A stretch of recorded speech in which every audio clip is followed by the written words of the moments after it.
So, hi everybody. Thanks for joining us with our usual Monday night session of Vampire the Masquerade. Welcome to the playground. I'm Pixie.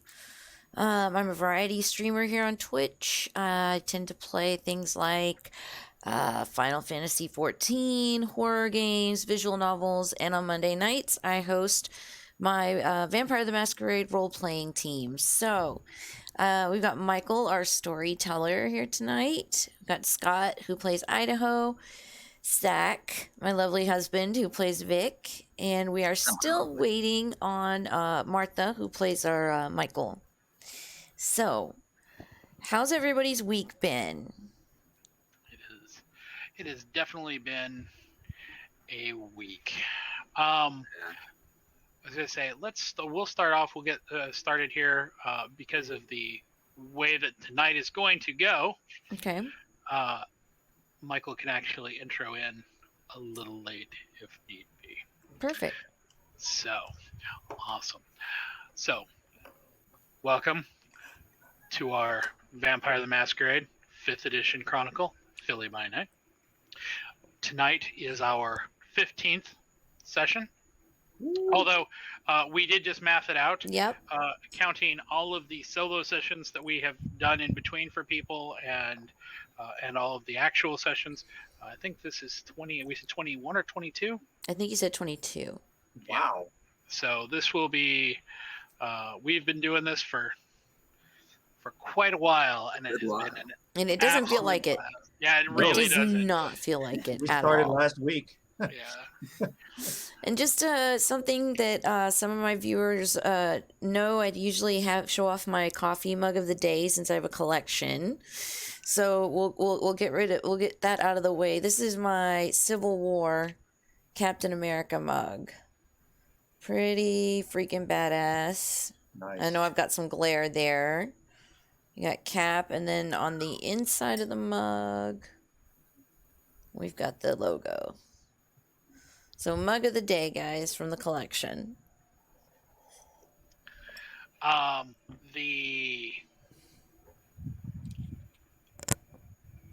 So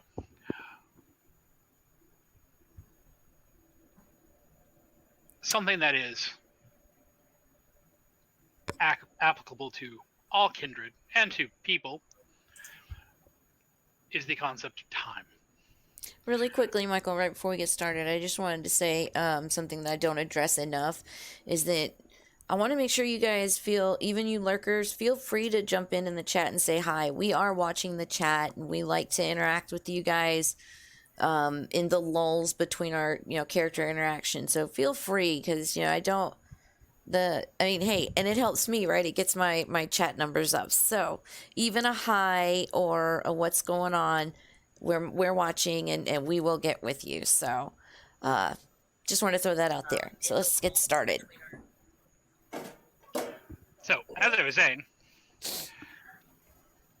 something that all kindred spend a lot of time thinking about is time, both in having too much and not enough, but also in terms of their placement. Younger kindred, like our dear Idaho. Oh, hey, look. Yay! Snaps! Yay!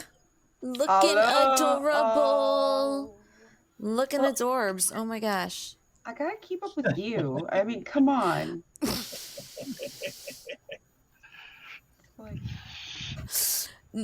Hand to God, if we weren't streaming, there'd be a lot less of this. Yeah, likewise. Very much likewise. And I would look just like this. I was gonna say. I know. This side over here. It's different standards, man. You guys have different bars to hit. Hey, if I could do makeup that well, I would jam it on too. It's really easy. All you gotta do is watch a couple tutorials. You'll be like an expert immediately. I just have to wear pants so I don't give you really guys just one decent tutorial of how to do a basic face, and then you've got what you need to do. I have to watch a tutorial. I mean, I had to read a book when I was a kid, so that was my learning Oh, curve. mine was basically 17 magazine. See, Really, that's not literally, because gonna- my mom is just like, like this line of eyeshadow and a That's little not bit of going to work for mascara. Vic. You can't read. That's where we get the That's why I have to tutorials. do the TikTok tutorials. Oh, dear Lord. They're Nice. video, guys. They're all video. Don't worry about it. All right. Well, as I was saying, time is something that all kindred spend a lot of time thinking about.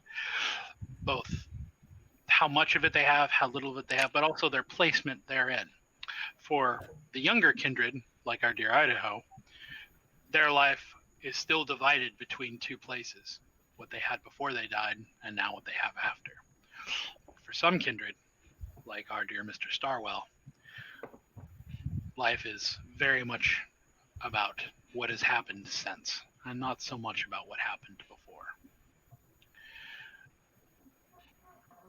Tonight will be a very different night from some of the other ones you've had. Because tonight, you're hosts. So, as always, let's start with some housekeeping. Fine, if we must. See who's hungry tonight. Starting off good. Apparently everybody. Did I feed last time? We had that strange ending to our last session because Yeah, because we stopped on a cliffhanger. Ooh. I think this is the first time ever when literally the entire coterie is waking up perhaps a little hangry. Oh, good, because I was kind of gonna play that in tonight anyway. nice. Oh. So everybody's hunger is up 1.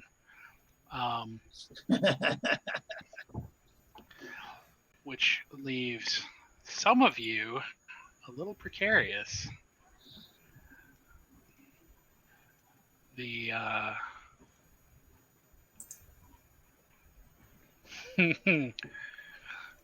perhaps more than a few of you. Yeah, we didn't get to eat at the end of last session. Oh, I We just literally put mine cut at off 2. in the middle. Sorry. No, That yours, was, is yours is at 3. that was Michael's ploy to get us in trouble. That whole thing with the disconnect was all planned. Yeah, because you were at 2 when we ended last time. I was gonna feed at the end of the session, but No, I'd already moved mine, Michael. I didn't see it move fast enough, so I put. Oh the- yeah, no. I put Well, the you were second. at 2, and then I put it to 3. So. Right, I was. No, I put it to 2. Oh, because you I did? didn't Okay. I didn't see it change fast enough. So. Oh, got it. Gotcha. aw, am I the only one at 3? I think so. Because I didn't. I was at 1 last session. I'm No. rolled a 5. Alice is also at 3. So 2 of you are doing all right. 2 of you are munchy. So I would say I'm at a 4 or at a. No, you're at a 2. Okay. Whoa. What? Okay. No, you're I don't starting at understand how the 4. numbers work, so I'm just going to accept your word as law because I feel like that's the easiest way to go about this. Mm-hmm. It's Well, like, yeah, oh, and I the have- lower the number, the better. Put it at 4. That's going to make tonight a very interesting story. Oh, yeah. Another wig out. So, it is the next night from where we left off, and hopefully my internet will prevent us from having another issue. Alice's sire, after a few terse words, retreated to somewhere else, stating that he had other business to attend to, but would be returning at some point to check back in on his child. Creepy. Mm. So creepy. As the evening starts, you already have guests in your club. Mm-hmm. Celine Mm. is already there, along with the other 3 members of the band. They are already on stage, setting up. They are all dressed identically in black suits, with white shirts and black ties. The suits are all very severely cut and have odd accoutrement on them. It looks like maybe what once was sequins or some sort of glitter or something that has been worn away by road use. There's still the glue where the was there, leaving kind of a faded impression. Your ghouls are setting up the club. Andrea is watching the newcomers particularly studiously, but everybody else is going about their jobs. So let's go down the line. Idaho, how are you starting your evening? What are you doing? We haven't actually opened the doors to the general public yet, have we? Not yet. I'm gonna go hang around the band, All right. ostensibly as if I'm helping them, but sort of just to check them out. They are a pretty tight-knit, although very quiet group. The as they are going through setting things up, it is pretty obvious that they have done this a lot, and it's mostly by complete routine and muscle memory for them at this point. They are a well-oiled machine. They are sirens, I feel. Vic, what are you doing? I'm checking at the front. Checking the crowd at the front and checking with them out. When you head out the front door, you are met by a slightly panicked Romano.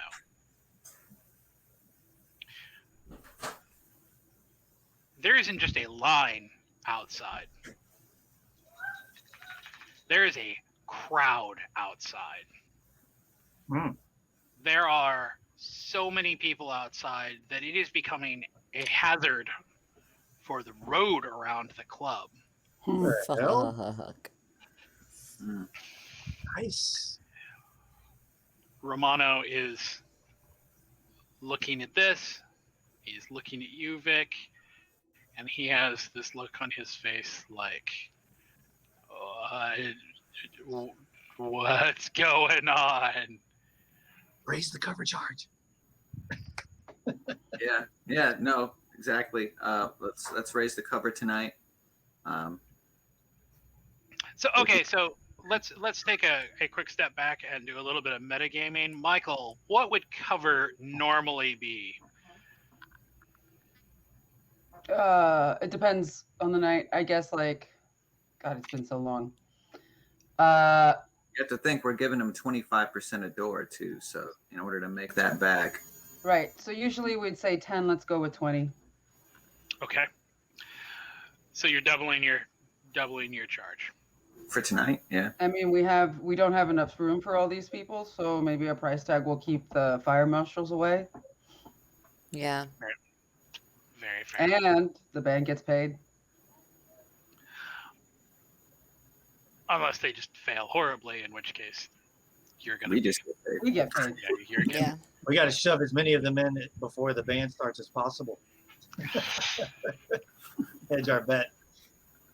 Alice, what are you doing?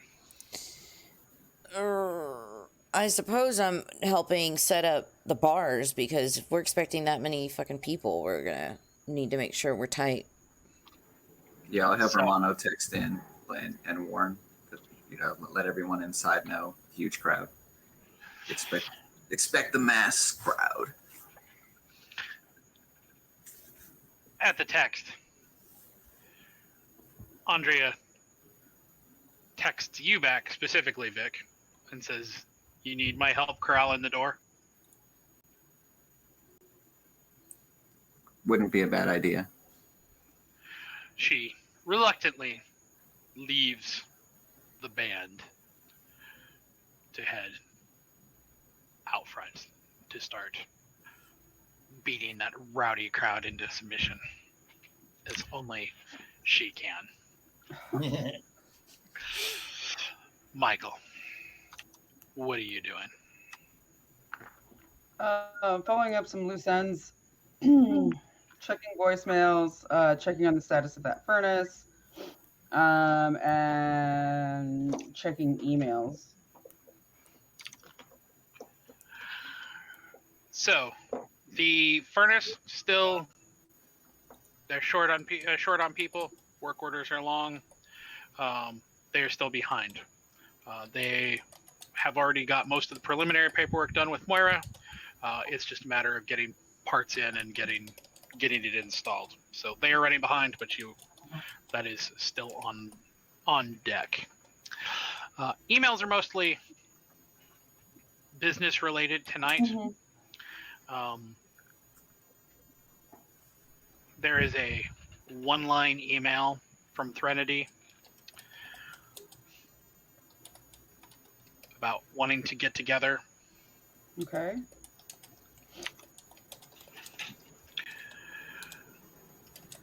But otherwise, no particularly pertinent voicemails.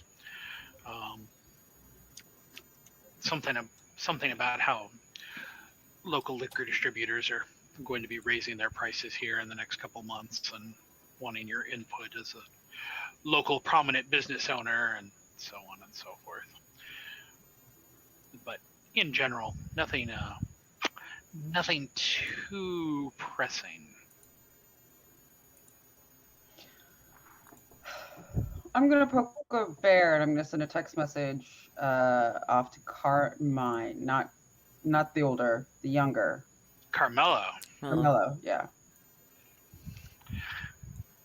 And what is this text message going to say?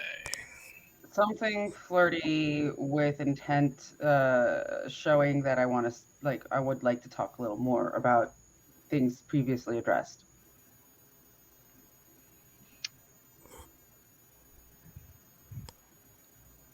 Mainly flirty, saying that like, come by the club tonight if you are free.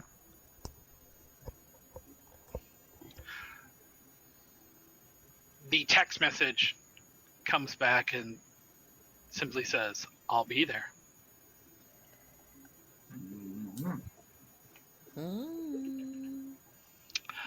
So,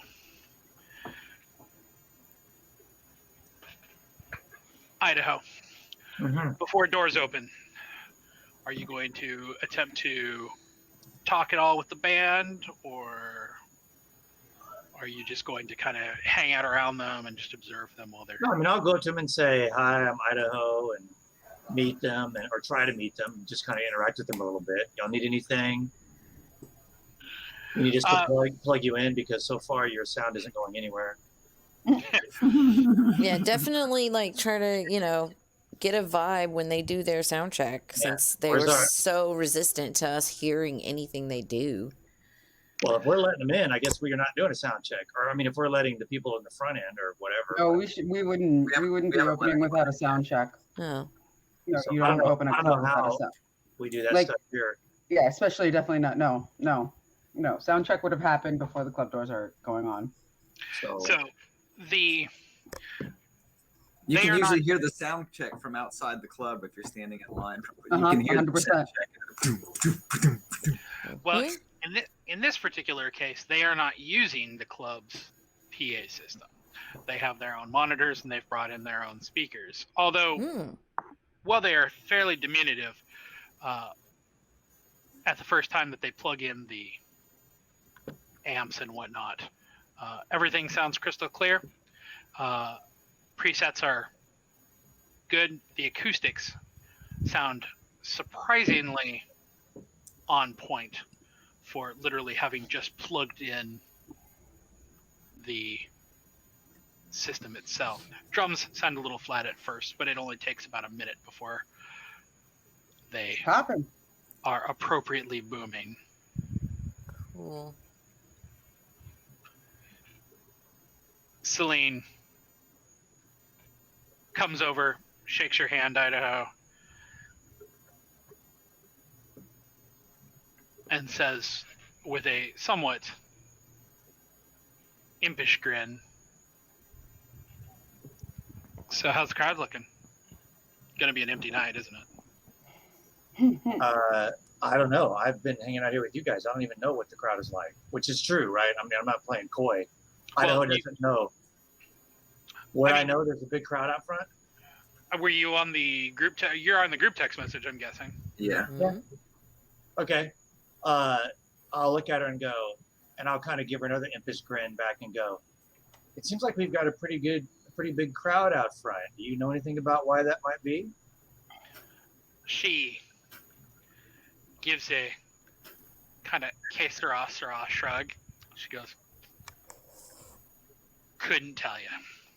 Uh-huh. Well, it's looking pretty good. It looks like we might have a pretty good door. He goes, "Good. Well, maybe if door's good and everything's good for everybody, then maybe we'll come back through." Mm-hmm. Very, very possible. Sounds awesome. She kind of turns to you discreetly and goes, "We haven't eaten since we came in off the road. You have any recommendations on someplace for food?" Geez, I haven't eaten in a while myself. I usually look around here. I get, I mean, how desperate are you? You want to wait for the crowd to come in, or you want to take a stroll and come back, or what are you thinking? The drummer, a brick shithouse of a woman who Celine referred to as the Road,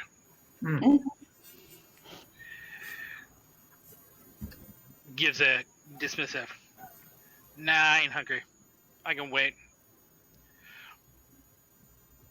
The man with the stand-up bass, a lanky gentleman named Kirk, go, "I'm with her." Garrett, a muscular-looking man who at one point in his life might have been some sort of an athlete, maybe a bodybuilder, maybe something with baseball, a lot of upper body. Kind of, I can wait till after the show. Celine shrugs and goes, "I guess we'll wait." All right. So, I mean, if you change your mind, I'll be looking for something to snack on here real soon. she winks at you and says, "Get two." Ha ha ha ha Right ha on. ha ha ha. Nice.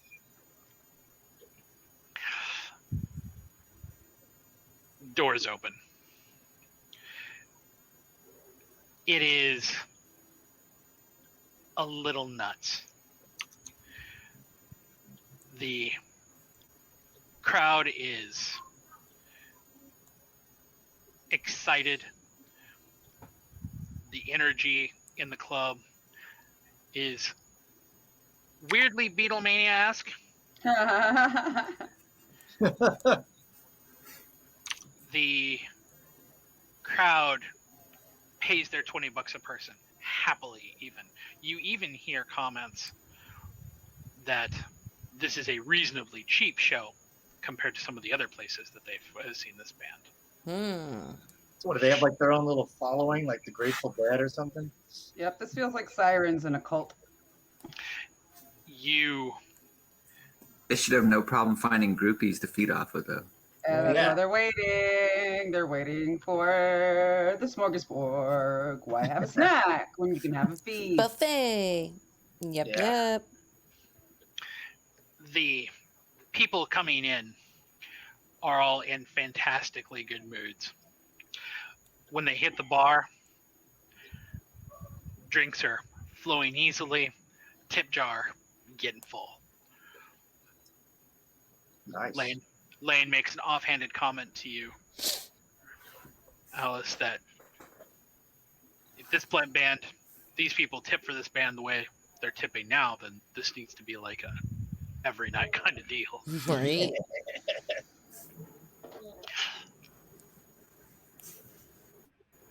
As the crowd comes in, it is not just people. There are a number of ghouls. There are a number of kindred among the crowd. Some are obvious in their entrance. Miss Victoria Addington is Vicky. standing in the center of the crowd. And where normally she would be the center of attention, tonight she seems to be just another broad.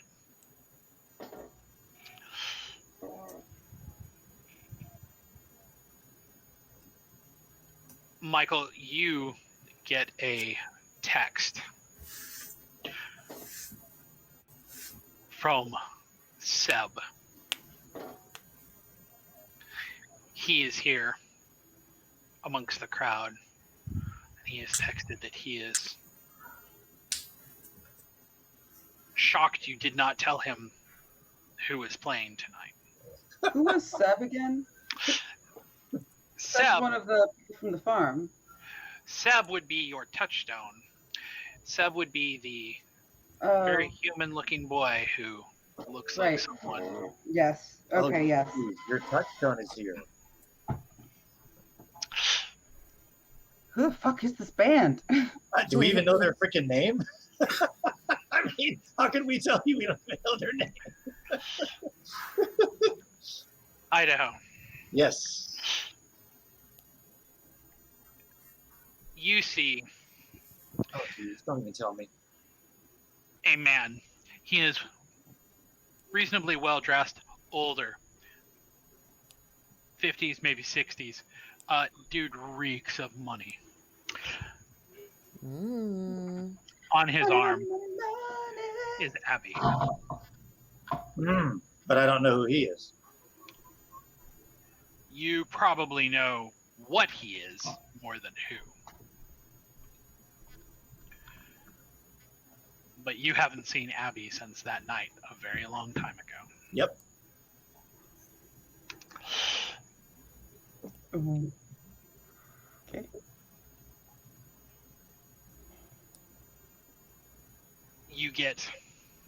There is a text message to the group from a harried Clyde saying, "Do we let kids in the club?" No. We're not trying to lose our liquor license. Nobody under 18. Yeah. Who's closest to the door? Well, Kindred could be way over 8. I was thinking it might be. Yes. But to be fair, we haven't really seen any young Kindred around. They're very rare, aren't they? Or am I mixing up my vampire lores? I think this is our Nosferatu friend is pretty young. Yeah. Clyde messages and says, "There is a very young Nosferatu in the green room who is watching from backstage. That works. Is this our Nosferatu? Like our I think so. bullied / became like Sonny. Sunny. Yeah, Sonny. Well, whenever I have an opportunity, I'll go find out. But I want to do something else. You guys, my ex-girlfriend's name was Sunny. I fucking miss her. Sorry.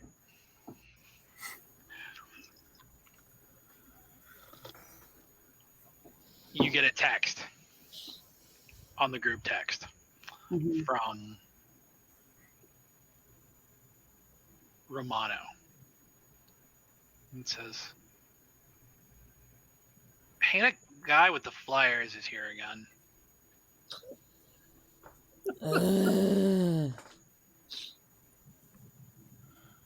Wouldn't mind passing on a list to them with an updated,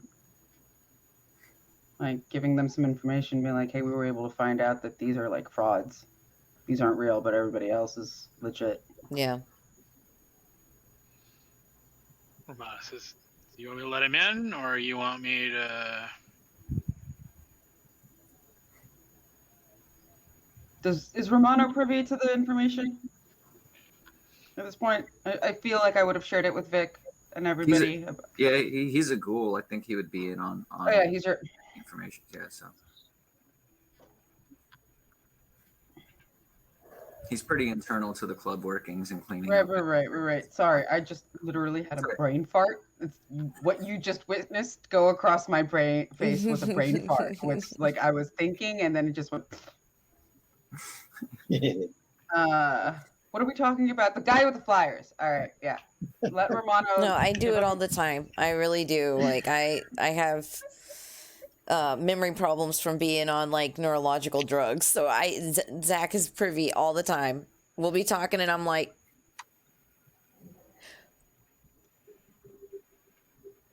what did you just say? Like, just like, you're all right. You're all right. Yeah, I guess like I would have like Romano fill him in and see if he can get a new copy of the flyer, but like edit out the ones that are frauds so they can help him out a bit. All right, are you gonna tell Romano to let him in? No, unless he's a paying customer. Yeah, is he gonna pay the cover? Yeah. Well, he seems to be interested. He seems to be willing to pay.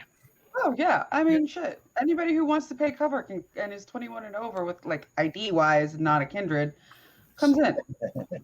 Very fair. All right, don't make a note. If they have cover and they are not, absolutely below standards of a decent dress code at a rock bar. Oh shit. Idaho. Someone else is here and is pining for your attention. I already got shit I got to do, man. She got rid of the kids tonight and everything. So he said tonight's gonna be a balancing act. She totally like got rid of the kids. Her sister's watching them for like 2 nights. Right. Heather or Karen Hannah or Becky, something. Hannah, Karen. yeah, whatever her, yeah, So whatever her name. Is Is it Haley or is it Hannah or is it Heather? Which one? Heather sounds right for some reason. Hank. I don't know. Hank.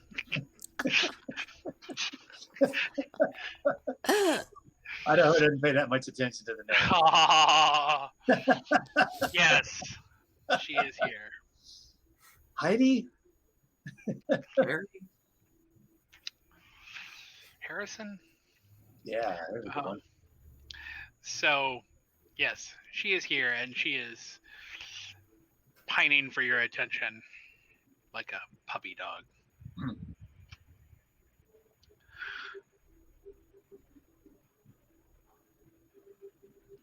As the crowd comes in, it goes from feeling like a club night to like an absolutely packed standing room only arena. Been a while since we've had one of these. It is hot. It is claustrophobic. I've been in shows like that. It's scary. I can't. You'll find me in the back right corner or the back left corner. You will never find me anywhere except for like the rear. War. In this particular time to turn those floodlights on and heat the place up a little bit more. Yeah. In this particular case, well, some of those shows with crowds like this can be indeed a little scary, a little nerve-wracking, particularly because you don't know how the crowd's going to shift. Mm-hmm. Tonight, the crowd is electric, as they like to say. Everybody is on pins and needles waiting for the band.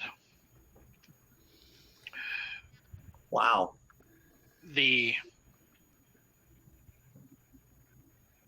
Before everything strikes up, are any of you going to take advantage of this crowd to attempt to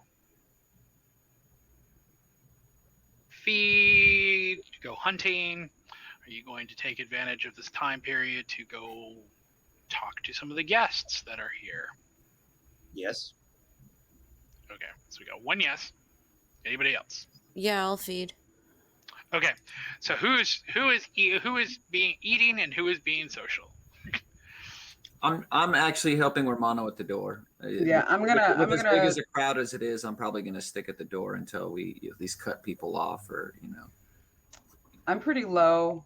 Actually, I'm not gonna eat right now. I'll probably save it till later. Okay, so who is hunting? You said Idaho. You're gonna hunt. Well, now, okay, is this one of those times to make a decision? Do I have time to do both? There's probably time to do both. Okay, well then I'm gonna do both. Okay, so you're gonna hunt and go and be social. Who else is doing what? I'm going to say, for the purposes of this, that because you are bartending, Alice, and because Vic, you are on door, you basically have the chance to do one or the other, but not both. Michael, you are a little more free here, so you have. Well, here's how I'll put it. If we are not like completely slammed at the bar just yet, considering like people are just funneling in, and it's really getting packed. If I have that opportunity, then yes, I'll hunt. If we're so slammed right now, it's gotten that bad that I'm needed at the bar, I'll stay there. It is. I would say that you're at the point now where you are required at the bar. I'll hold off. Lane are serving double-fisted here. I mean, my plan was quite a quickie, but if we don't think I can... Dude, go for a quickie before you get burnt out at a bar and end up in the weeds. That's what I was thinking. Just kind of sniffing, somebody out in the crowd, pull a seduction in the bathroom, nip a little bit, and get back to the bar. Get it. I mean, that was my plan. Okay. We'll get to that in just 1 second. Sure. Okay. Vic, what are you doing? I'm helping with Romano at the door. Okay, so you're not going to take off for a minute to... Okay. No, I'm okay for now. Okay. Ooh, does Michael. Vic get to see the kid trying to get in? I think the kid snuck in. She doesn't like being seen. I'm pretty sure she just wait a showed up in minute. the The kid on was her own. the Nosferatu. Yeah, and It was Nosferatu Sunny. kid. Yeah. Oh, I thought it was two different things. No. It was Sunny. Sorry. Michael, what are you doing? Are you going to hunt, or are you going to be social, or both? Both. Okay. I'm going to be social, try and work up the crowd, gather as much information I can, and if something tasty comes my way, I'm going to take advantage. Okay. So we're going to start with Idaho. Idaho. Roll 7 dice. There's an additional dice tonight for hunger rolls because you have a absolute giant amount of people here. Hey, so that I get to go 7 total. So it'll be 7 total. Yep. So it'll be your 4 white, 3 red. Yep, 4 white, 3 red. Aw, the beast isn't real. Geez, that's only 2 successes. Yuck. Is that enough? You have really just Heather. There's a lot of people out there. There's a lot of cute people out there. But So I'm going to feed off Michael? Is that what you're saying? But you're really not getting any All right. Well, anything fishing. So, I guess I can swoop by Heidi and say, "Hi, how's it going, Chomp?" Huh. Because I'm sure she's gonna let you get away from her so easy once you come within grabbing range. That Hey, is- look, I have a strength of 1/2. Okay, I have a grapple of -5. I can take care of myself. so -5. What does that mean? You just like see them and lay on the ground. You're just like, yeah, okay, come on, take it. I'm already here. I'm like a dog. It's a complete wave. So, okay. So, Heather, Hannah, whatever. Heidi. She seems, Harrison,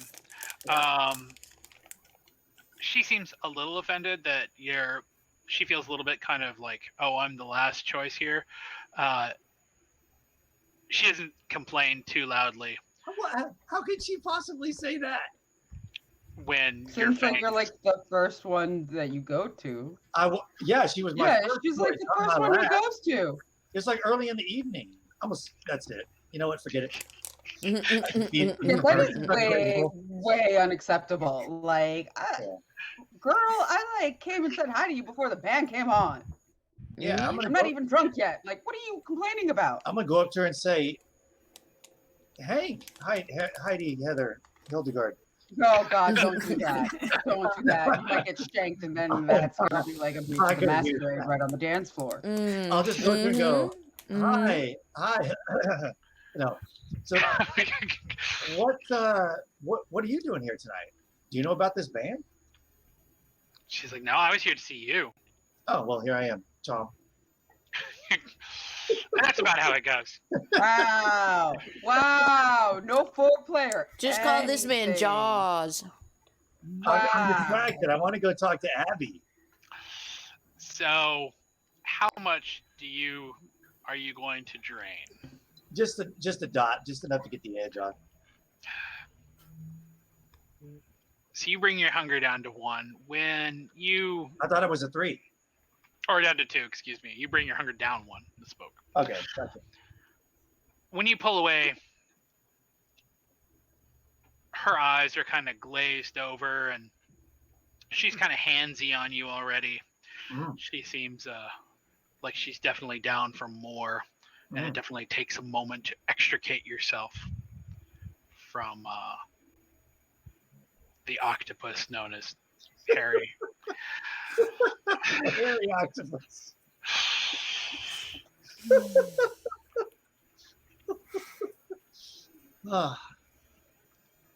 Alice. You said you're gonna go try to get a snack? Yeah. All right. So same rules for you. 7 dice. You have 3 hunger, I believe. So same Yep. roll. So same roll. So 4 and 3. Yep. You can even just click reroll. Yeah, I believe you can just click reroll on his. Oh, okay.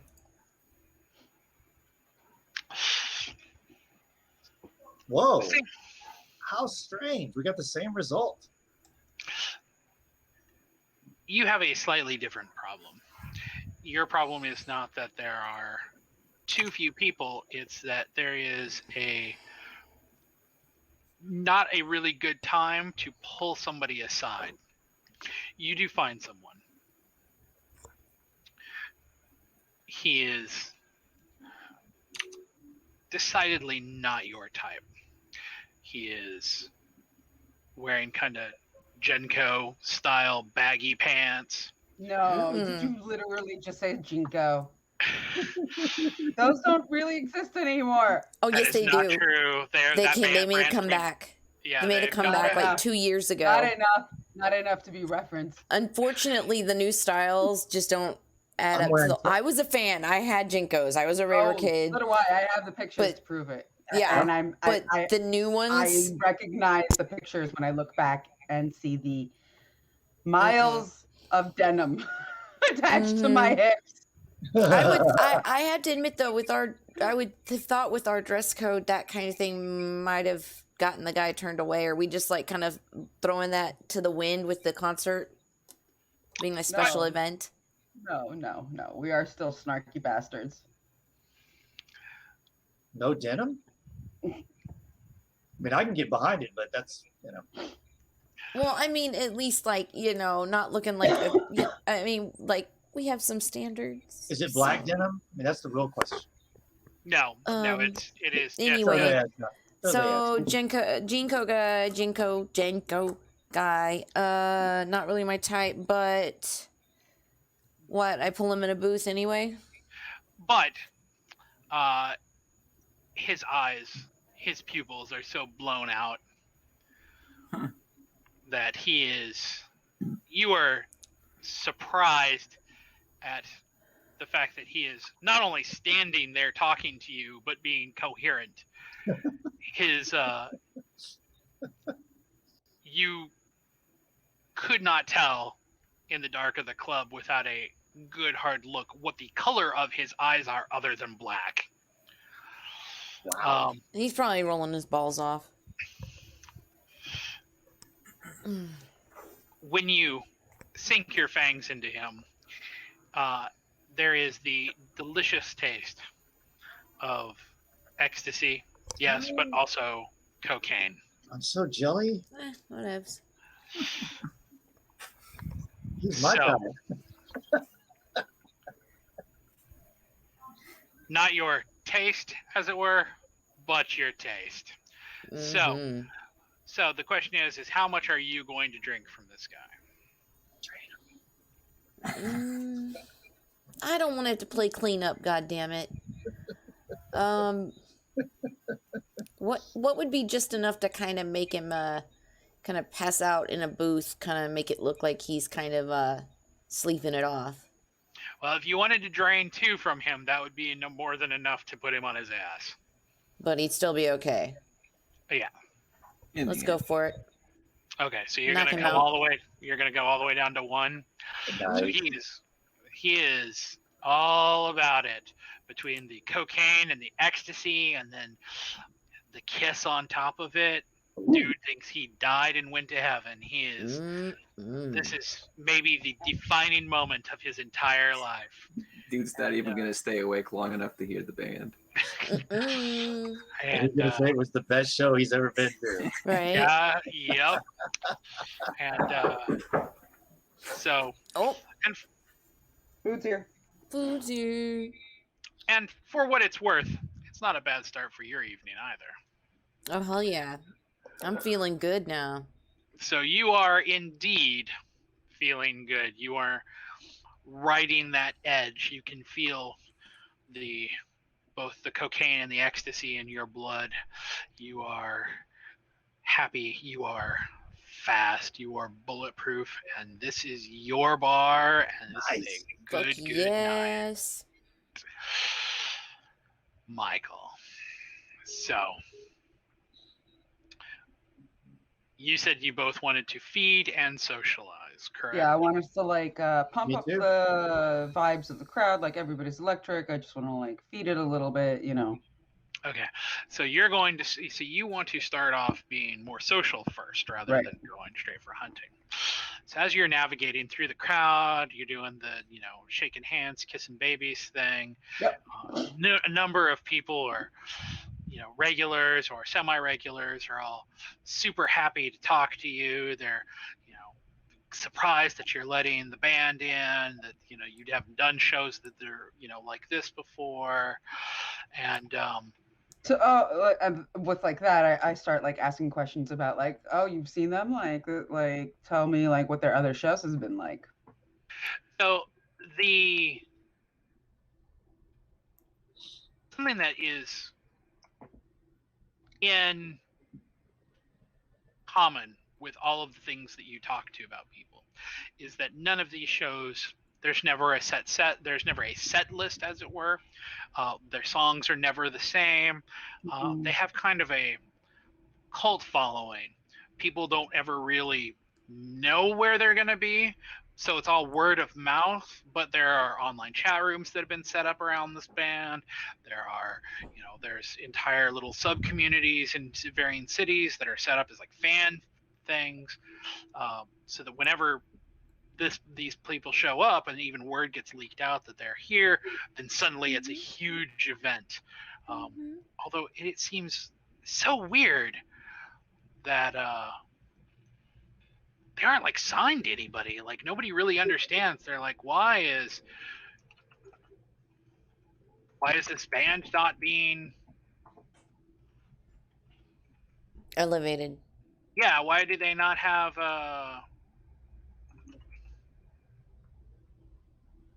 why are they not signed? Why are they not a bigger deal? Why aren't they, one of the people you are talking to says something to the effect of, it's really badass that they're playing here tonight, but we're not that far from New York. They could be playing Madison Square Garden if they wanted to and sell it out. Why are they, why this?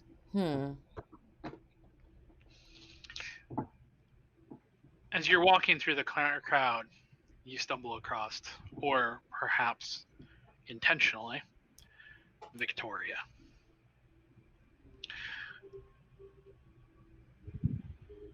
She is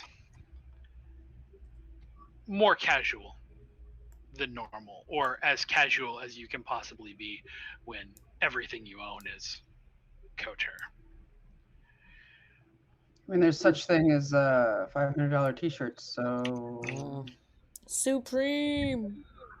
I'm not even talking about Supreme. I'm talking about, like,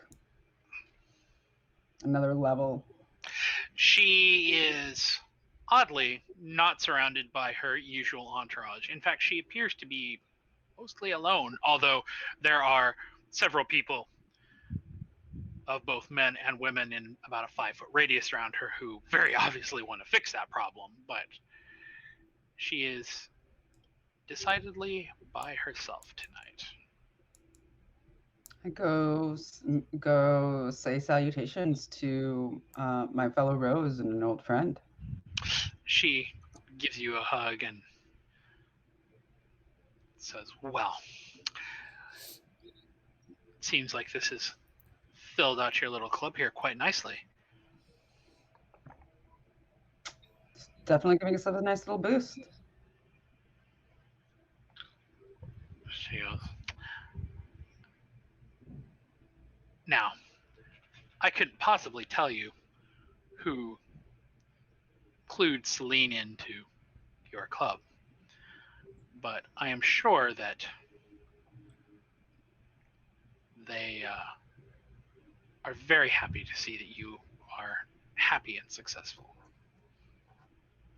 At this point, it dawns on me that it was her. And then I give her a kiss on the hand and I say, I am always grateful to all my guardian angels. She kisses your hands back, pulls you in for a hug, and again whispers, roses first.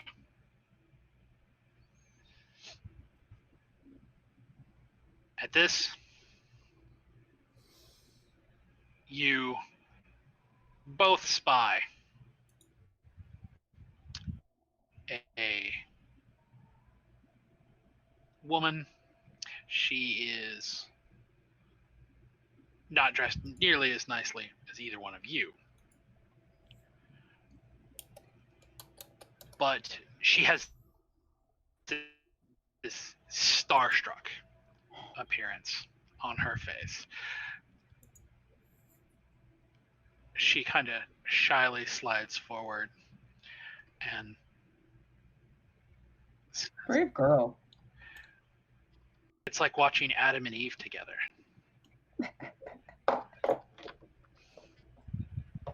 Victoria's eyes roll slowly and she looks at you and she goes, it's always until they open their mouths.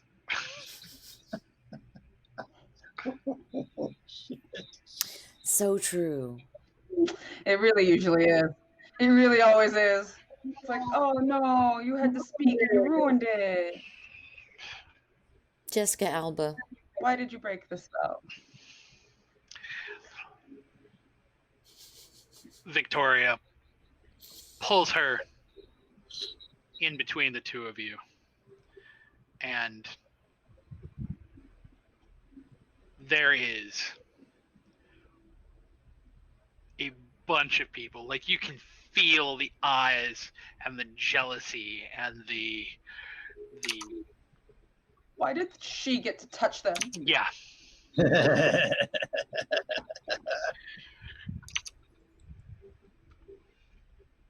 can hear you. Victoria pins this girl between the two of you and sinks her teeth into the side of the girl's neck. Mm. Are you also going to partake? Yeah. Definitely, because fun. Why not? Just a nip. Yeah.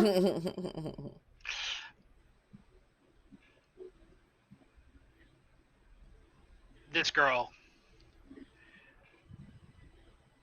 tastes sweet, but the emotional resonance in her blood is, it's not even happiness, it's awe. It is the emotional feeling of, if you could say luck, this is what it would feel like. It is winning the lottery. I can't believe this is happening to me. Exactly. Nobody's going to believe me. When the two of you pull away, she is dazed, to say the least. And Victoria is actively having to hold this poor woman up.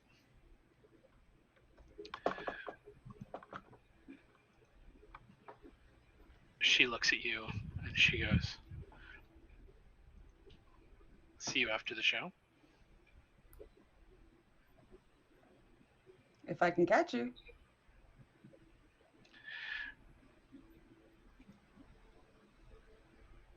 At about this time period,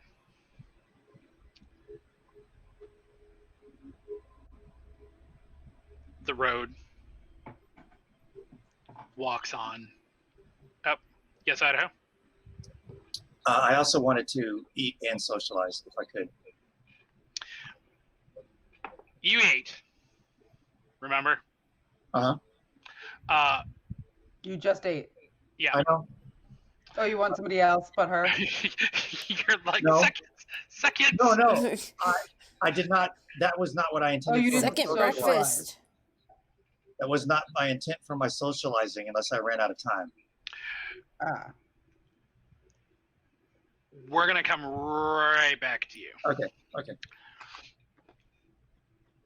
The road gets on, and the crowd goes nuts.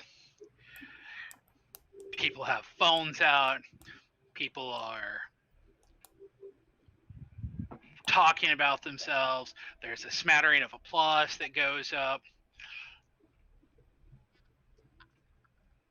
Garrett comes out, and the intensity level in the crowd starts to go up. People are stamping their feet. There are, at the bar, people are ordering drinks and then literally leaving their drinks just on the bar and running into the crowd to... More for me.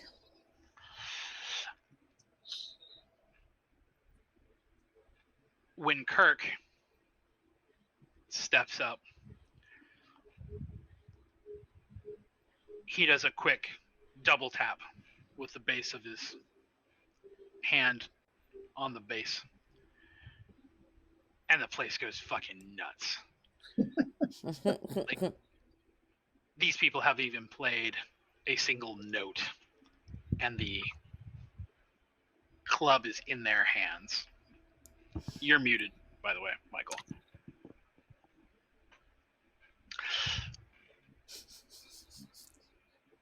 You're muted. They just hinted at playing. I've hit that button like twice, and I've missed it like by a hair. And then Celine gets on stage. And the crowd goes silent. All you can hear is people breathing. And of course, their heartbeats pumping hard. For those of you who are of that hearing persuasion, yes. For those of you who are smelling, it is a cacophony of indulgent smells and drugs. Celine wraps a long set of fingers around the microphone and opens with something perhaps you weren't expecting. The song Why Don't You Do Right, as made famous from Who Framed Roger Rabbit. Mm-hmm. The crowd goes nuts. Okay, it's a club full of nerds. People are hollering, they are cheering, they are into it. Idaho. You see Abby and the gentleman standing there at the side of the room. He seems super into this. He is, despite his age, just as into it as many of the younger people in the crowd. Abby is getting into it, but doesn't seem quite yet to understand what the big deal is. Are you going to approach her? Yes. All right. How are you going to do this?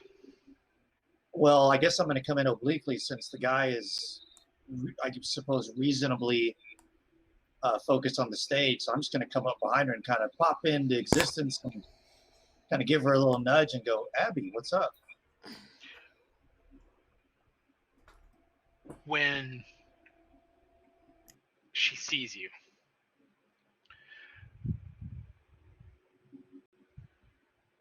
you can hear her heart rate accelerate.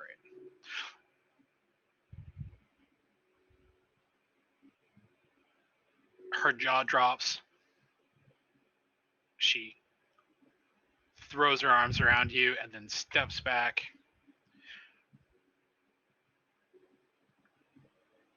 And says, "What happened to you? Nobody's seen you in months. Nobody, people are talking. Where the fuck did you go? What happened?" I've been here. I got a new job. I work at this club. She goes, "Wow, that's a thing." Yeah, unexpected, huh? I have to be responsible now, sort of. She goes, "Well, that's one of us." She kind of looks over her shoulder, and for a split second,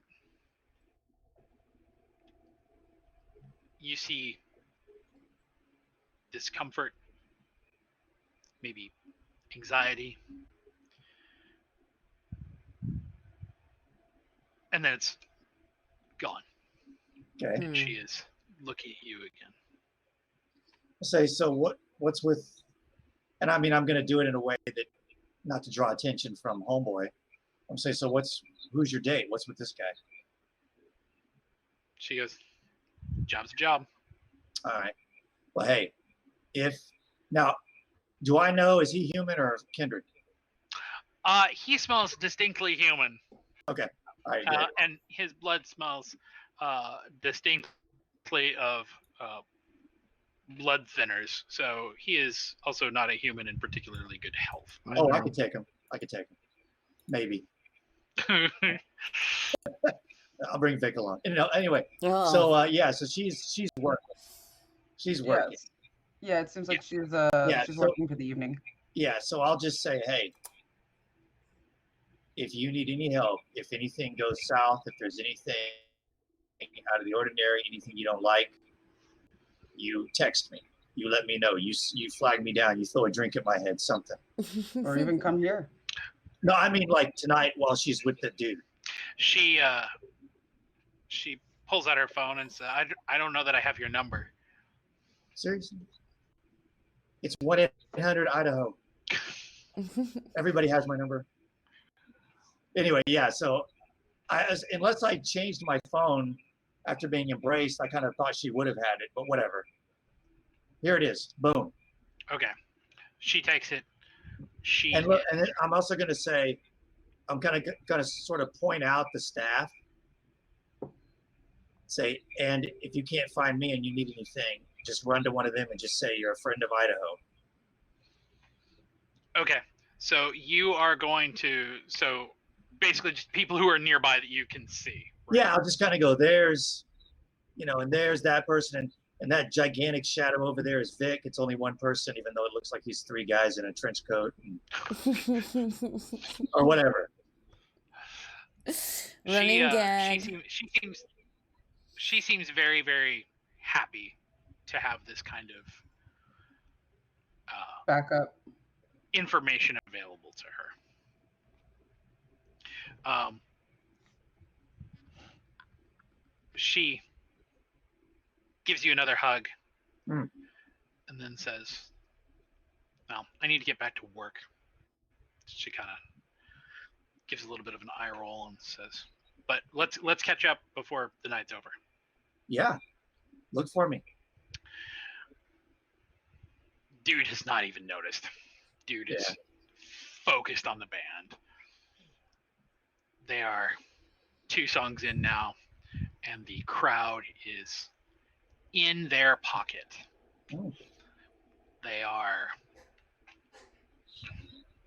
They sound good. Their stage presence is perhaps a little minimal, but Celine has the crowd hanging on her every word.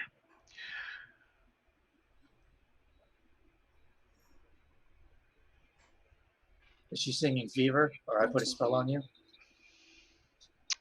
At this point, they are doing an original. Oh. What's doing? Romano, or rather, excuse me, since Romano is closer to the door right now, Andrea, who is down the line, texts the group and says, that one kid in the nice shoes and jacket is here. Carmelo? Who's that? Is it Carmelo? Says, yeah, fancy shoes is for me. Says, do we let him in? Yeah, let Fancy Pants in. Go ahead, I guess. He's so pretty.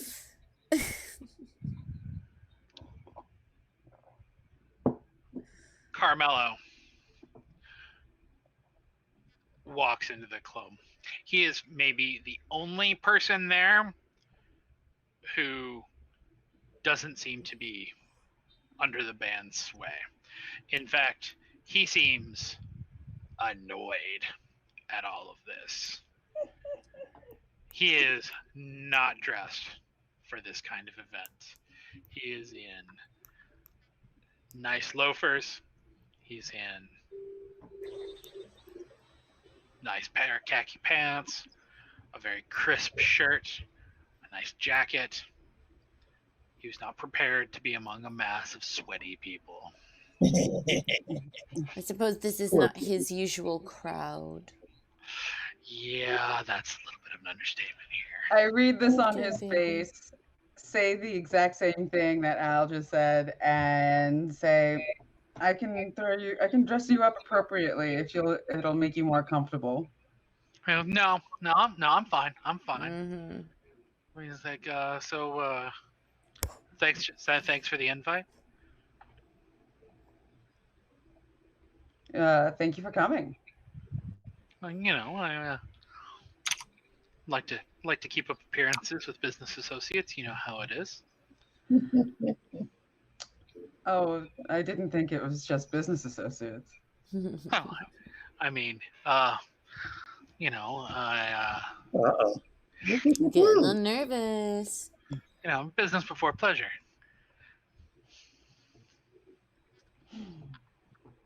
He is stammering. If he was uncomfortable with the crowd and the sweat and the cloister of people there, combine that with his complete mixed feelings with the attraction and also trying to get you to do something for him, like his heart is just slamming in his chest.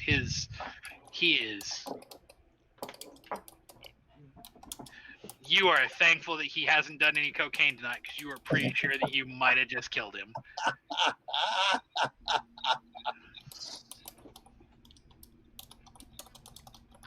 I grab his hand and I say, come on, you stick out like a sore thumb. If you're going to be around, we got to get you to blend. And I drag him back into my lair like it's nothing. And I'm just chatting away at him and being like, oh, I have this great pair of pants that I'm going to put you in, and it'll be nothing. You just wear them and just take them home. I have millions. And I kind of throw them in, and I'm just kind of railroading him with flirty chat. And I do a couple things. And then in the meantime, as I'm throwing clothes at him, I'm I start touching on the job at hand. So you're dragging him back, and he is doing his best to put up the show of being reticent, but he's not reticent at all. You can take him basically where you want. So when you get him back to your room, and you are digging through, are you just trying to throw clothes at him, or are you actively attempting to pull his clothes off? And yeah, no. I start but not really take all the clothes off, but I'll be oh, come on, and I'll start undoing the shirt and pull it out of his pants and be here, this is gonna work so much better for you. And then oh, no belts at all, especially nothing without studs, and throw it across the room. And I'm I eye up his shoes and turn him around a bit, but nothing overt. He is both really into it and really confused. Mission accomplished. He is he's letting you take his clothes off, but he's every time you throw new clothes at him, he's looking at it you have smeared his hands with pie. He doesn't know what to fucking do. He is dumb. He is completely just struck. That's so funny. So, what are you going to do? And so then I'm all right, okay, let me help you. And I start coming over to him, and I'm kind of dressing him up, but not really. And then God, this is so much fun already. I can't believe you don't want to be part of my baronet. He looks at you, and you can see there in the side of his neck, his artery is just like throbbing. Like he is just completely like, yeah, like he doesn't know what to do. Like he is a deer in headlights. Petty in your hands. He is a spider in the web, or excuse me, an insect in the web. He's a fly in the spider's web. Yeah. So we're gonna hold on to that for just 1 second.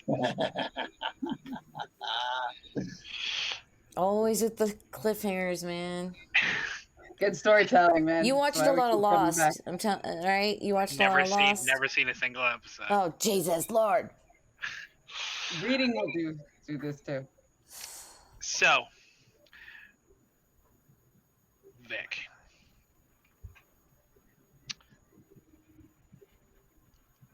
at the front door, there is a kind of rangy looking gentleman. His clothes are very worn. It takes you a moment, but you're pretty sure that you've seen this guy. You think that maybe he's been hitchhiking in Fairmont.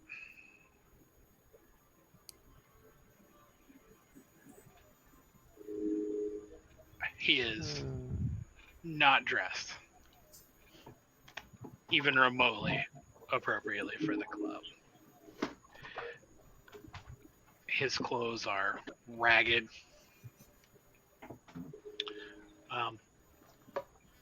He doesn't smell bad, which is to say he doesn't smell like he's homeless, but he does smell like somebody who has perhaps been out in the wilderness for a very long time. And no shoes. He smells like the outside, like the outdoors, like when your dog comes in and it's like, ooh, you smell like outside. Like earth and dirt and leaves and stuff. And like maybe some leftover other organic items. Some of the other people who are in line are giving him as much of a wide berth as they possibly can without losing their place in line, because, you know, show of the year. So what are you going to do with this, Vic? I'll see if I can pull him aside, if he'll let me pull him aside.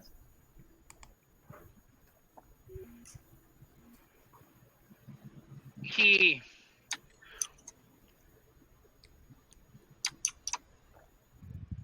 lets you, but where are you, when you say you're pulling him aside, are you just pulling him aside but still within like line of sight of everybody in the crowd, or are you like pulling him away from everyone? Within line of sight, but out of earshot. Okay, so you're pulling him a fairly decent way. Yes. To the side.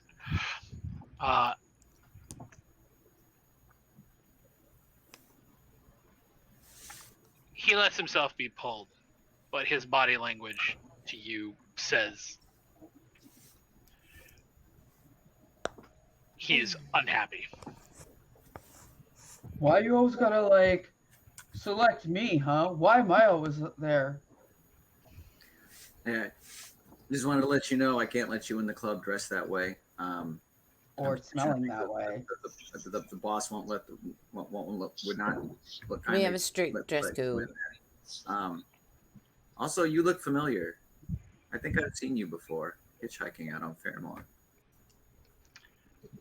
He smiles at that, and it is not even a bit hidden. Fangs are out. Goddamn gangrels. He was what? So just because I look like this, you're not gonna let me in? You're not gonna exactly see my people?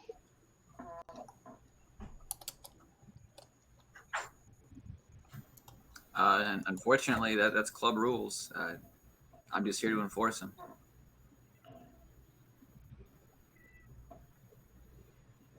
He kind of throws his hands up and goes, "This is bullshit." I'm sorry you feel that way, man, but if you can get a bath and get some new clothes, I'd be happy to let you in the store. Or like a pair of shoes. You know, shoes go a long way to get you into a nightclub. Yeah. No shit.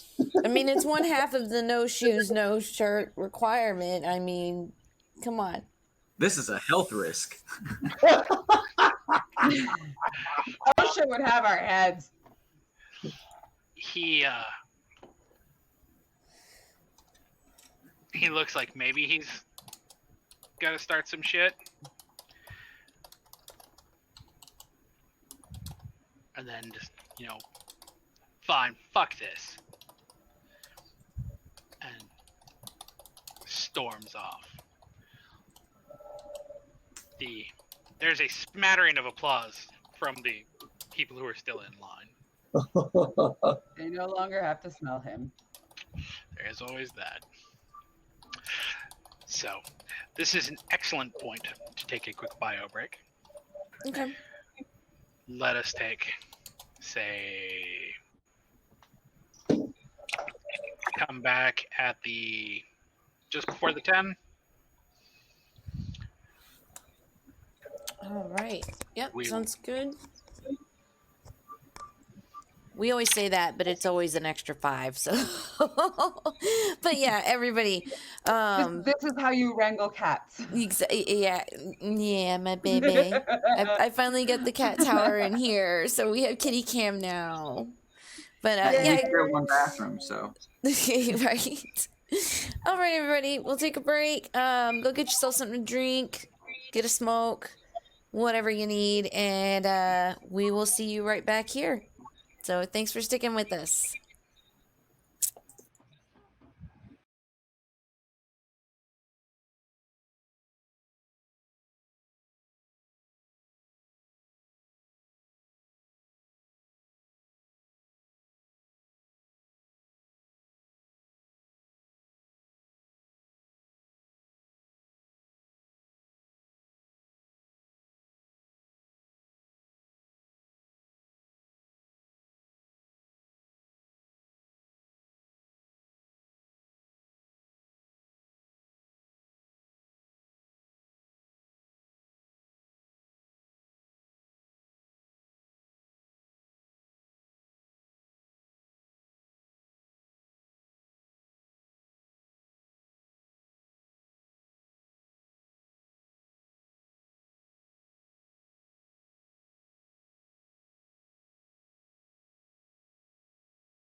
Right. All right, so we are back. The playground is back. Recess is in session. I've got my pizza, which I will admit to being an abomination. I like pineapple. Oh, pineapple pizza is good. So we have some. Hey! Team pineapple. We have pineapple, mushroom, bacon. Man, I get to kill 2 of your fucking touchdowns in one shot. That's gonna be awesome. Oh. No. Look, I like the traditional bacon Hawaiian pizza, and They didn't have ham. I have to tell you, do you guys know who created Hawaiian pizza? Some Greek in Toronto. No way. There you go. Some Greek in Toronto had a pizzeria and was like, let's try. Also, it was like it was wild days. We were just like up at nights and we were just putting combinations on pizza. They were doing one of those first like Chinese pizza burger carryout places. And so they threw together the ham and the pineapple because we have like the sweet and savory stuff in the Chinese food. And I tried on the pineapple, and they're like, yeah, we just called it Hawaiian because that was the brand name of the pineapple can we used. There you go. Oh That's my awesome. God. That is awesome. Food historian over here. Who knew Well, this was going to be educational? So we are back in session, and yeah, so I will be eating on camera. Sorry if that grosses people out. So let's introductions for people just joining us. And by the way, we love all our lurkers. I do welcome you to say hi in chat, at least let us know you're there. We do monitor chat while we're playing. Introductions, we got Michael, our storyteller. We've got Skot, plays Idaho. Victor, who plays, Zack, that plays Victor. I play Alice, and we've got Martha, who plays Michael. And let's dive back into it. Welcome back to our Vampire the Masquerade 5th Edition Chronicle, Philly by Night. When last we left, our coterie was having a bit of a handful night. Idaho got to reconnect with his touchstone. Vic was having to deal with a not suitable for the evening gangrel. Alice got to drink down a bit of a concoction of a person. And Michael is currently in his haven with one Carmelo. So, Alice.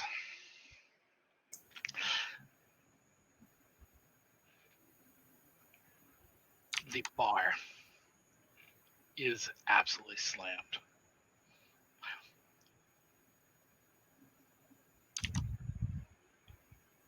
There is time to make a new themed drink. The Road.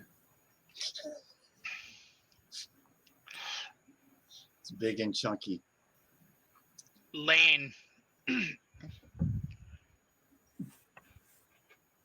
in a break between rounds leans over and says, so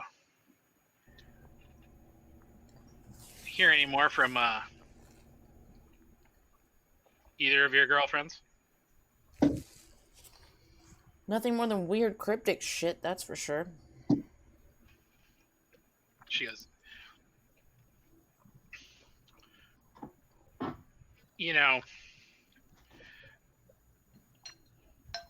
isn't it a little weird that, like, we haven't seen Ruby in a while, and the last person who, that one fucking guy was here looking for her, fine, but the last place anybody saw her, she was like staking out Threnodity's place. Yep. That was the word I got. Like, you don't think she's gonna try something against Threnody, do you? Because you know that shit will end quick. Yeah, exactly. But I mean,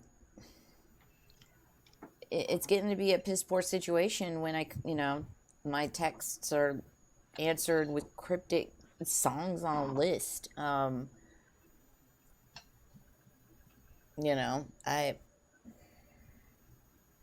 really don't know. I feel like I'm at a dead end with her.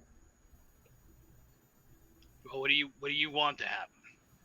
I mean, I'm pretty sure you don't want her to be, Trinity's morning protein shake. Exactly. But I don't have a lot of leads to go on, and the same could pretty much be said for Marla. I at this point, I'm really getting sick of both of their shit. I want for both of their safety and to be there for them, but if I'm being shut out, what the fuck am I supposed to do at this point? And basically said, well, I mean, I get what you're saying, but I also, get what's going on with Ruby. Like, that shit was hardcore. Mm-hmm. But Marla, like,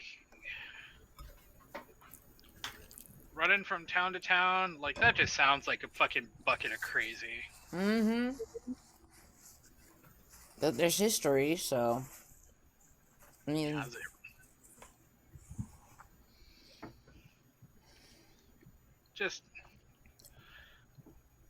I'll bring it up to Michael again and see if I can, if Michael has some different perspective on the situation. But right now, I'm at an impasse. So, I don't know.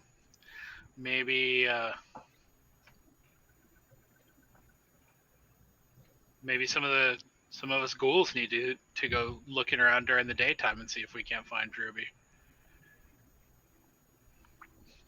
I mean, sounds like a good idea to me, as long as we, obviously clear that shit with Michael. I don't want to send you guys out on my word. Yeah, but some of them are your ghouls. Right? Right, but some of them are Alice's ghouls, and she has the right to send them on any errand she wants. That is true. They are, in fact. But Alice has authority issues and tends to think that running things by Michael, again, helps give perspective. Or a lot of things that I as Alice, don't think of in my mental state. Mm-hmm. And so at this point, I will decide to text Michael personally and ask, what's your view on this situation of sending out the ghouls during the day? Well, at this exact moment, Michael's hands are a little full, and he would not be able to respond to your text message. Understandably. Understandably so. So, speaking of, let's come back to that. So Carmelo is now down to his tidy whities. No. Oh yeah. Oh yeah. No. We're talking black Calvin Klein Euro cut. Oh no. That is who he is. This is Hanes straight up tidy whities. No way. He is looking at the clothes you have laid out, and he is perhaps looking a little younger than his years would have otherwise belied. He wasn't expecting to get disrobed. a little green behind the ears, so to speak. Yeah.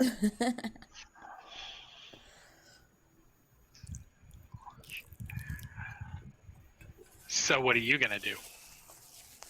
Well, I am flying him for information now, to kind of tell me more, to open up and like tell me more about like why he's asking this favor. Like I'm trying to like fish to see if he's got like, yeah, I'm fishing. And I'm going to be like going personal and then kind of right, like the way I set it up before. So he is way off balance. He thought maybe you were interested. He thought maybe you were trying to get a little bit. He was going to get a little bit. He's already confused about that. But then now you're asking him. I will keeping him confused about it. But like, no, because I'm asking him like, this is like so much fun. This could be the start of something very beautiful. I don't understand why you don't want to be like close, like in this area, like close to our area. I don't understand why you don't want to be in our borders. He is doing the kind of, trying to kind of cover himself while he's trying to look over. I'm actively dressing him. And like, no, I'm redressing him. I am keeping him off balance by like getting his limbs involved and trying things on and saying yes, no, like ripping it off of him. Yeah, he is like all sorts of like, he's got goosebumps, but you can't tell if they're goosebumps because he's turned on or he's fucking horrified. Perfect. He's just like, I didn't want you to have to put yourself out, I guess. I just thought that I would, I would never wear this. Oh my God, I feel like such a little kid.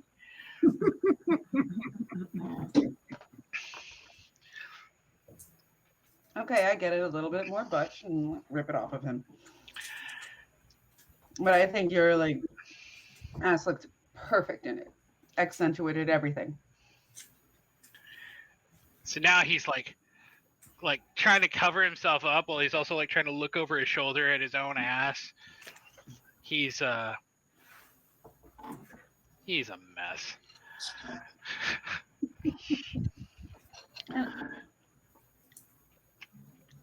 Honestly, darling, acquiring a tiny little house isn't that big of a put off. You made it the way you made it sound, it was you begged me. He's like, whoa! I don't remember begging. I remember us having a deal.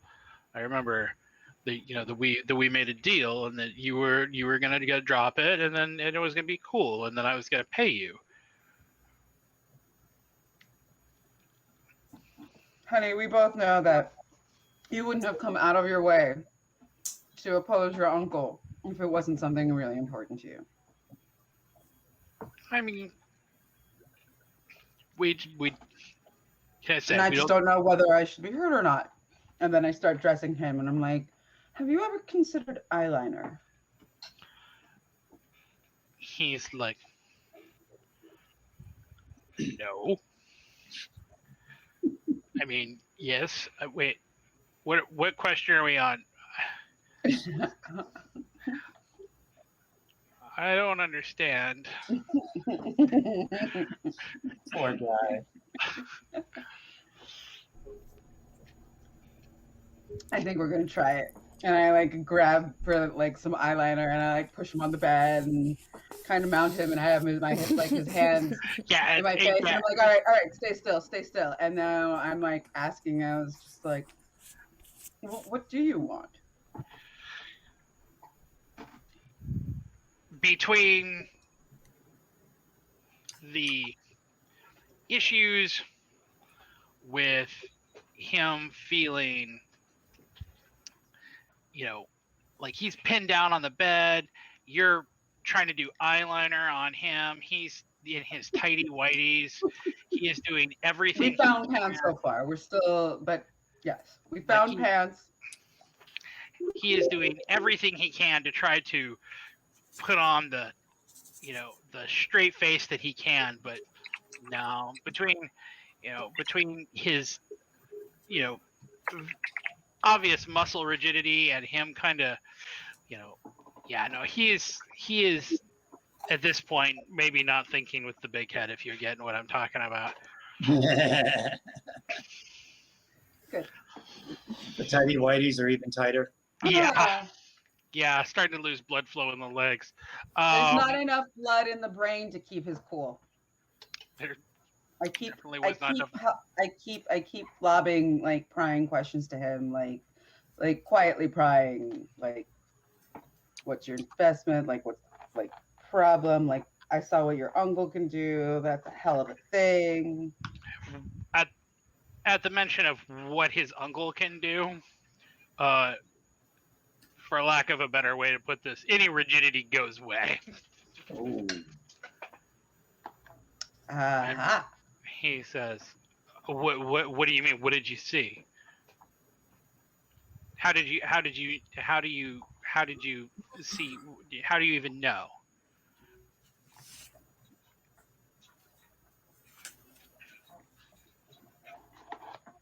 And I was painted in the corner, and your uncle said to show off a little bit.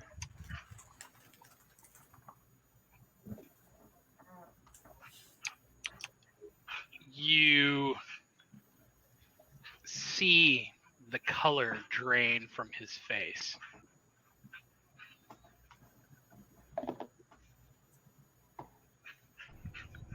Where before he might have been kind of into it, maybe thinking where this is possibly going. Now what might have looked like interest is now fear. Mm. And I'm like, you're absolutely terrified of him. No, you made a mistake. I thought, oh fuck.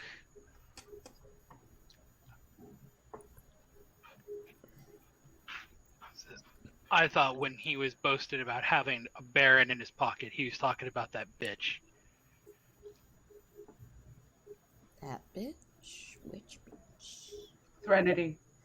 No, I know. I was just being facetious. You have no idea what you got into bed with.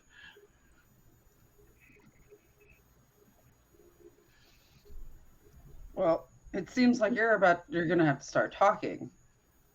You're starting to scare me, babe. This was fun, and now this isn't being fun anymore. He's like, no, I gotta go. He's like, it is definitely time to leave, and he is scrambling. He's got half a eyeliner on, and he is digging through piles of clothes on the ground, trying to find what clothes his are, and he has the body language and panic of some dude who just got caught in bed with somebody else's wife and has a shotgun coming up the stairs. I'm like, so at this point, I'm like, hey, no, whoa, you do not get to freak out this way and just run away from this moment. What the hell is going on? He wheels on you and he goes, you need to fucking listen. He said, you have no idea how old that old man is. You have no idea the horrifying shit that he can do, and you have no idea the shit that he's done just to people in his family. He said, if you're getting in bed with that, he said, good luck. But I thought you might have been smarter than that. Based on... Who said anything about getting in bed? He said, there is a reason why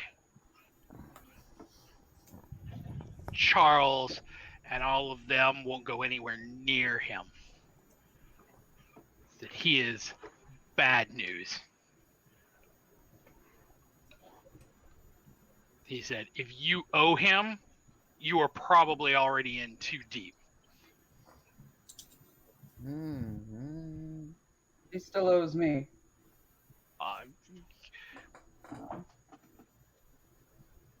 He slides on his pants inside out.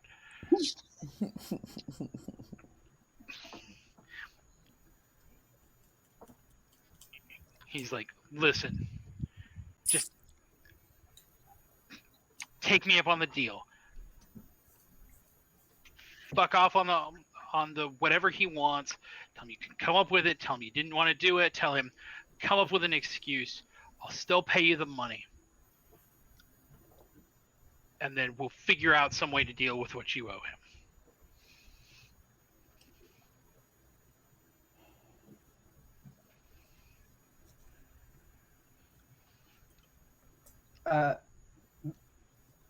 How do I express this?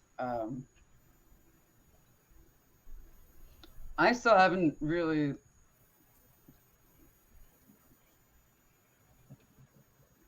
the cost is still too high for me. I haven't agreed to pay it.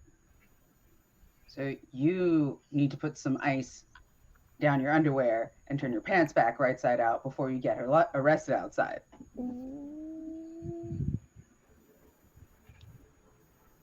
He looks at you like you have literally spoken Greek to him. Just because somebody thinks pieces are moving in a certain way doesn't mean they are. The older you get, the more you forget about how things are.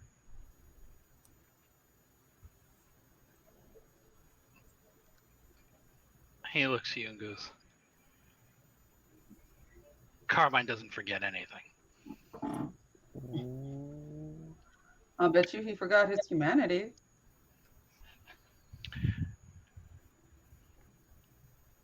Downstairs.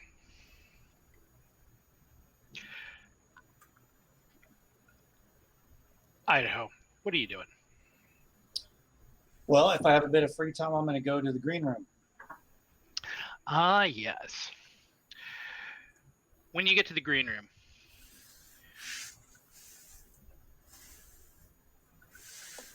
Sunny is sitting there watching from the backstage, and you notice that there is a green light on coming from one of the sleeves of her hoodie.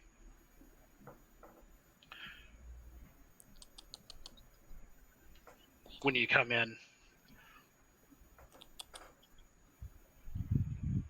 you think it might be a smile.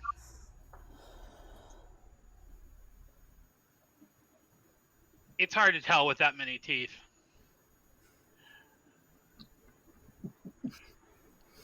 Okay. She points into her sleeve. Says, "You have no idea how much this will be worth." All right. So I'm just going to go. Is she like chilling on the couch, or is she standing there video recording, or what's she doing? She's just kind of hanging out, standing there video recording from the back. All right. Well, I'm just going to go like stand right by her, like we're the best of friends, you know, and just like it's total casual. Say, so you're getting a lot from us. Did you ever find out about the thing you're supposed to find out for me? She goes, "Which thing?" About what happened to Sabine?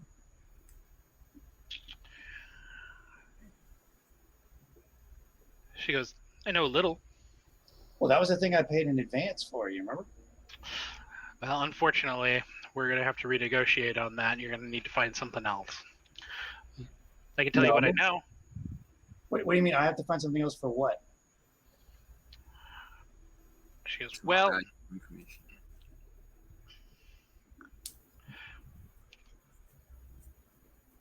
So your ministry girl.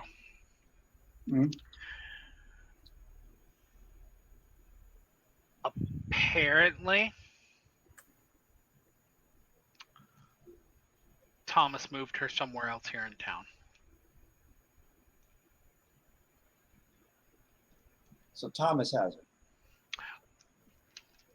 Yeah, I don't know if I would you to say that sounds like she's a prisoner.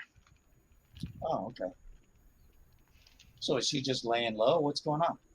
Relocated. She goes, sitting kind of. I don't know.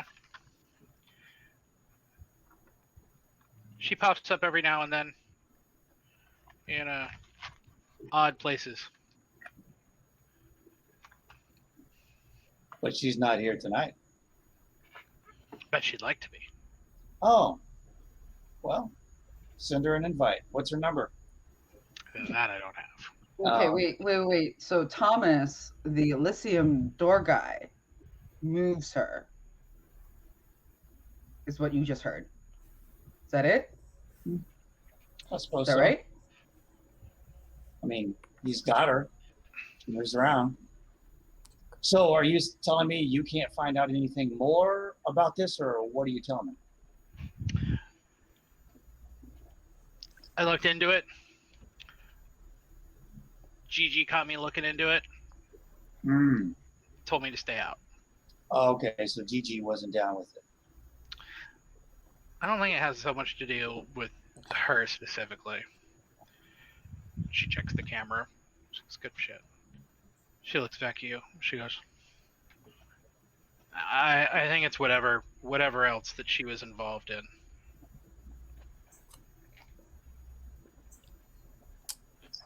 Okay, so he doesn't want you to potentially get involved in that? I don't know if it's that he doesn't want me involved in that, or he doesn't want us involved in that. Okay. So what's with this band on stage? It seems like everybody knows about them but us. What's so great about them? She kind of gives you a weird look, and she goes, I mean, they're amazing,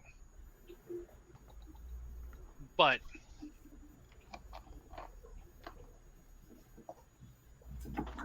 she sets the camera down so that it doesn't really move. Baby. She Meow. digs into her backpack and pulls out a phone. She holds it up to you, hits play. And it's the same band at a very different venue. Mm-hmm. Crowd is exactly the same. Everybody's nuts. Everybody's just completely wrapped. But watching it in playback, it's missing something. It doesn't have that same energy. It sounds fine. They're not bad musicians. But that electricity isn't there. Yeah.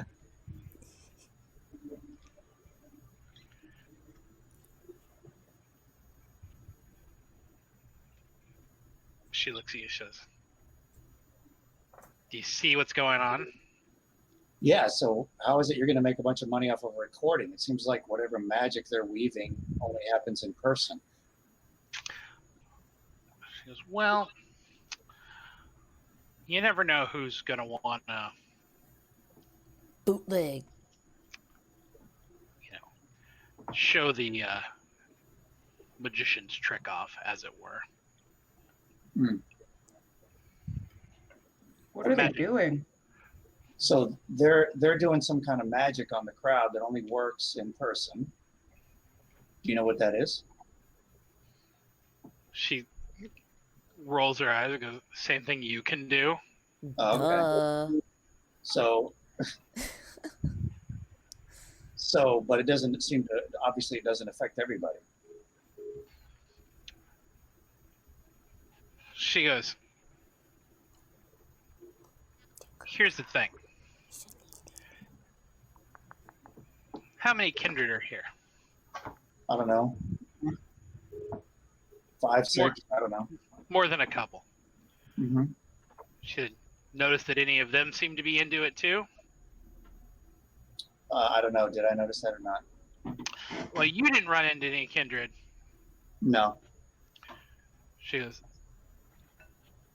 I don't know. I know that I wasn't affected by it. said, maybe they didn't use it on you. They, I also saw at least one human that didn't seem that affected by it, at least not right off the bat. that seems interesting to Sunny. She goes, oh, who is this? Who is this human? Someone in the club. Ah. You owe me. Why should I give you more? You still gotta match me for what I gave you. She kind of holds her hands up and goes, fair, that's fair. So what do you want? Tell I me feel pretty more. good. Tell me more. I feel pretty good. I don't know if there's Tell me anything I need more. right Tell now. me more.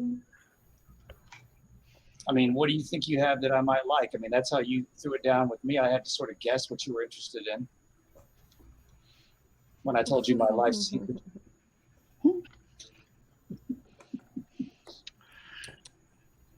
She thinks for a second. She goes,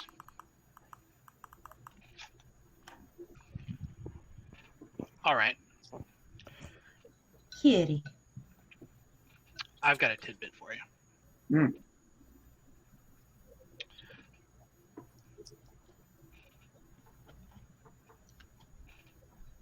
She goes, so you want to know where Shaw is? Yeah, Shaw's still kicking. What shadow is he hiding in? What's he doing? She goes, that's the thing. Nobody's seen him in a little while now. Yeah.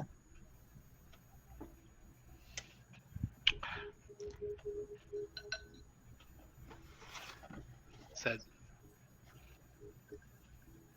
there are rumors of infighting. Hmm. There are rumors that that things are not going particularly smoothly in some of the Skot territories. Okay. And no one seems to know where Shaw has disappeared to. Really? Okay.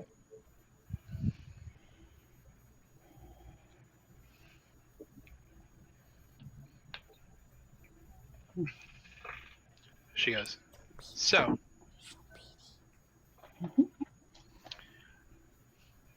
she goes, so there's one of my secrets. Cool. So I guess we're square now, huh? She goes, we can be, or I could still owe you if you perchance wanted to tell me about this person. I don't know. There's somebody I feel very protective of. If it was just any old human, which is basically everybody else out there, I would tell you. But I'm kind of worried what might happen if I put your bead of interest on her or him. I'm so screwed.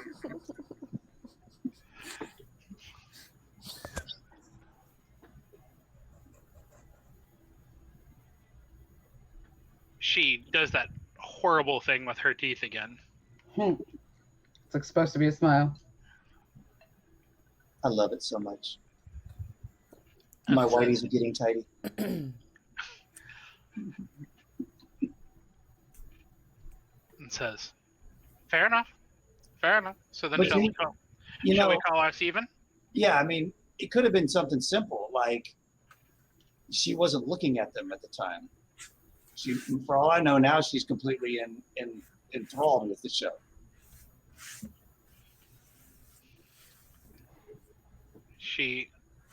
Sunny kind of nods and goes, she, huh? Yes. Good You're job, not- Idaho. You're not very good at this, are you? Look, all I know is her name is like Harriet or something. I don't say that. I'm not going to turn her on to the wrong person. I'm not going to do that. The bus. Yeah, that would be so messed up. Say, look, Sonny, Sonny, I'll tell you something. I haven't been doing this very long. I haven't been a vampire very long, and I've met some vampires that I really like, and I've met some vampires that I would like to stick out in the sun. So, but I like you. So, I think it'd just be cool if we can be cool. She goes, fair. Then I will consider us even. Yeah, not like that dude that hangs out by our trash bin and tries to talk like he's in control of shit. What was his name? You guys didn't find out. She kind of Oh, chuckled. we didn't? No, nobody ever asked his name. Oh my god, that's usually the first thing I do. She Nas. she chuckles and she goes, well, most of us do a pretty good job at staying unseen. Well, yeah, I guess that's true, but now we've seen at least 3 of you. Yep. She gives a little bit of a wink. It is a little unnerving. Little pandering. The muscle movements there that involved with going with the wink don't really look like a wink. It looks more like a grimace. More like maybe somebody starting to stroke out, or something horrible happening to their face. Awesome. And she does that tooth thing again and says, well, far more than 3 of us have seen you. Well, yeah. I did that magazine cover. Said, I don't doubt it. That's what you guys do, right? I am not the king of hanging out in the shadows and observing things unseen. That's not my gig. Yeah. Go sleepy. She holds up a hand and goes, wait, hold on. This is actually one of the covers I actually like. The band starts a somber, maybe even slowed down slightly if that's possible, cover of Something in the Way by Nirvana.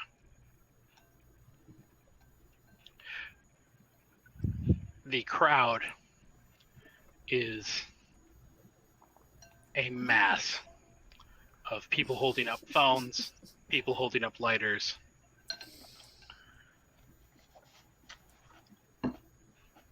It is if the room was any hotter, people would probably the sprinklers would go off. Or people would start being actively passing out. Wow. Vic, what are you doing? I assume at this point doors are closed. Like we've already at capacity, or at least doors have slowed down. You are basically at capacity. There is still a line outside, but there is basically no one leaving. So Can't let anyone in. Yeah, your job has basically been relegated one in, one out. Right. To say sorry, can't let anybody in. Then I would leave it to Romano, and I'd go in and do security more towards like the stage security type stuff.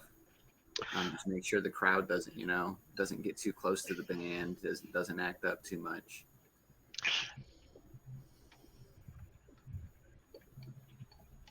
As you are at the front of the stage, near the front of the stage, there's not a whole lot of work for you to do.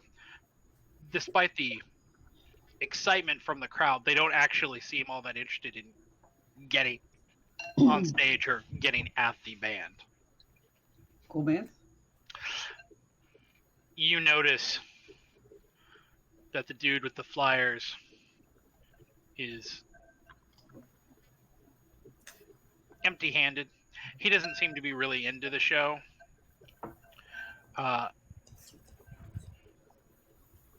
He seems like he is, in fact, almost completely unaware of the show. He is focusing on the crowd.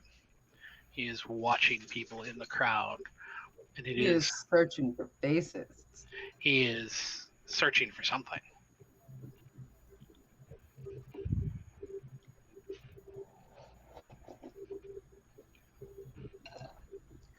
See, now that's interesting because it's another person that's not affected by this group. A conversation took place outside of my purviews. Yep. So what are you going to do? You just going to keep doing the security guard thing, or are you going to... Yeah. I have a question out of game. Sure. If they're using something as obvious as like an awe discipline, is it possible for other vamps to know they're doing that? Certain vamps can be... I mean, okay, so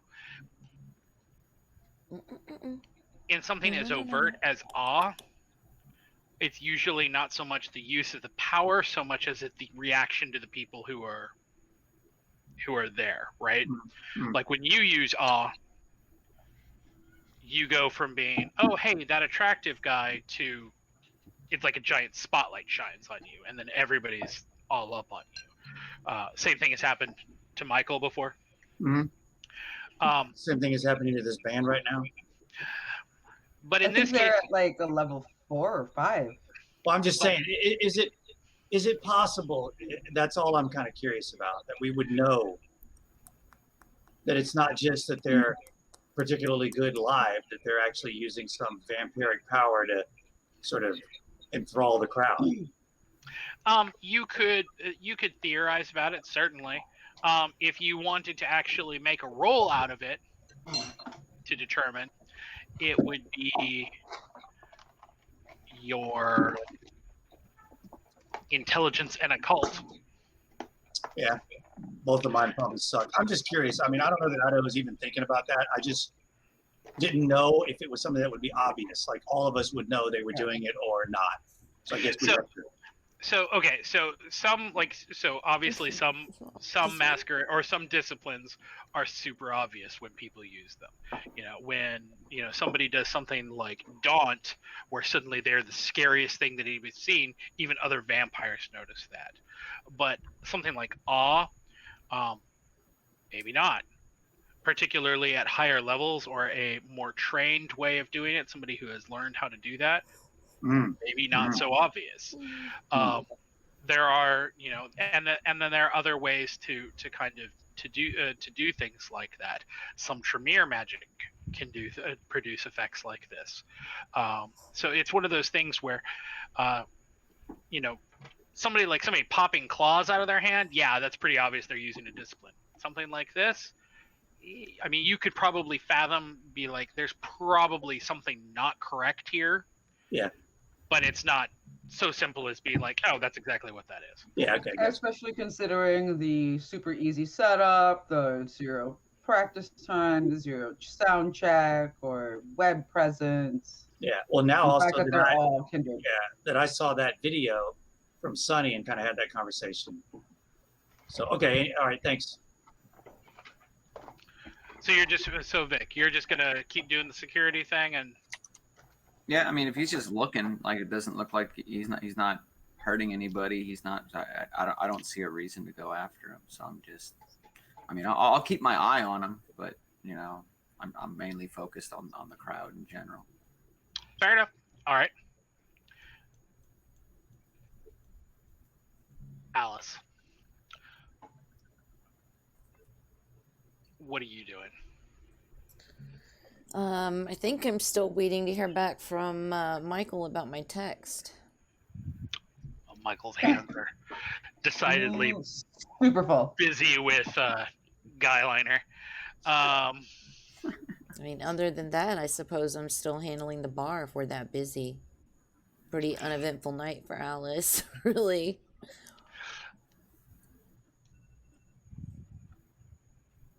A kid walks up. He's not a kid. He's probably in his late or early 20s, Okay. maybe late teens. He is A kid. Especially to us. So you mean like a baby goat? That we will sacrifice to Satan. He's a punk. He's got the kind of fuck. I'm gonna lose my goth card for not remembering his name. Dancing with Myself.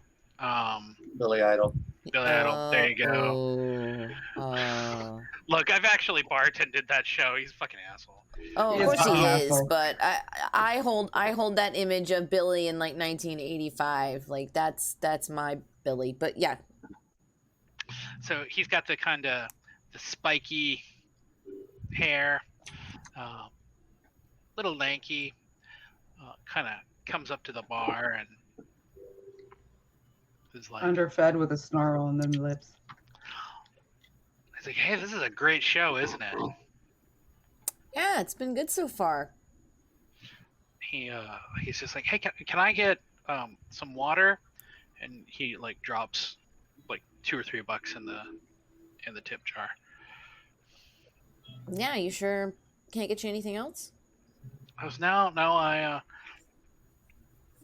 he goes, I don't like we've seen you here before. We don't ever really get the chance to talk. He sticks his hand across the bar and goes, hey, I'm Seb. Nice to meet you. He goes, sometimes I'm friends with Michael. He's always really cool to me. And is that why you're here tonight? I mean, other than the band, of course. Well, I mean, Michael kind of takes care of me, so I like to kind of check in every once in a while. But have you like, is he cool? Is everything? I haven't seen him much tonight. Yeah, me either. I think just everyone's been super busy with this big show, so haven't really seen or heard myself. Been behind the bar really all night. Yeah, no, I totally get it. Totally get it. Can I like take a message or something? No, just tell him I said hey and that I'm here. Was here and was just kind of hanging out and yeah, just. Is he leaving? No, he's not leaving yet. No. Okay. So he absentmindedly drops another $1 or $2 in the tip jar and takes his water and kind of wanders off into the crowd. And I can tell he's vamp. No, he is very human. Okay. Yeah, once he's kind of wandered off, I go ahead and text Michael again, just like heads up, like ran into this person, said that they know you, seemed like a cool guy. Just wondered where you were. Tipped well for water. Yeah, strangely. He's got to be a DD or something. Or somebody who works industry. Yeah. The upstairs, or rather downstairs in the Haven, Mm-hmm. Carmelo has managed to get his pants on. NGTFO. Not if I can help it. And didn't get his tighty whities caught in the zipper. Good for him. But the wasn't a lot of a struggle. Not making any more comments.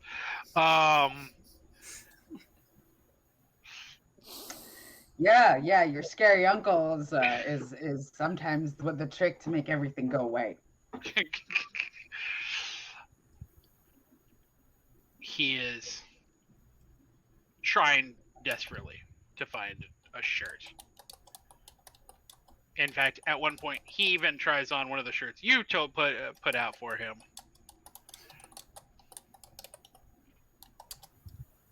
And he looks amazing, of course. You could probably Fits put a him dress. perfectly. You could probably put a dress out for him, and he might wear it. Yeah, but I know what his size is and his color. So he is, at this point, he is panicking. He is trying to GTFO. So what are you gonna do?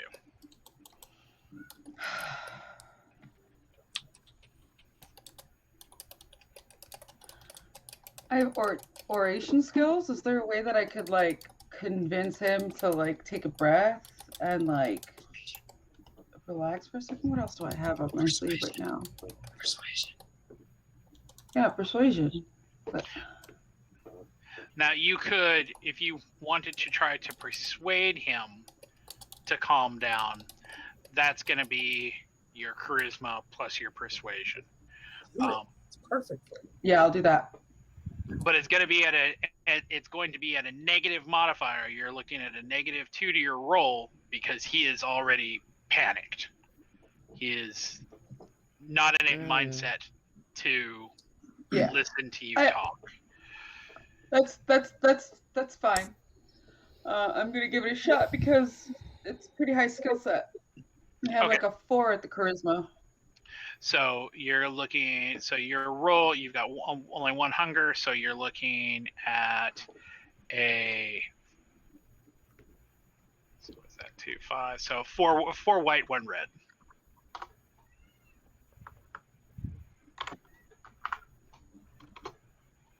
No! Oh. That damn beast. It doesn't mean anything, but it scares the shit out of us. It's like the jump scare. It's the jump scare of Yeah. I was like, wait, no. I wasn't actually trying to feed on anybody. This is actually might be okay. Oh, So Lord. he stops. He slows down a bit when he is Sleepy girl.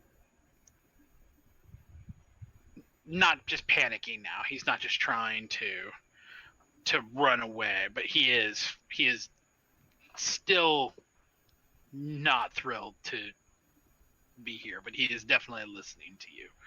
So what are you gonna say?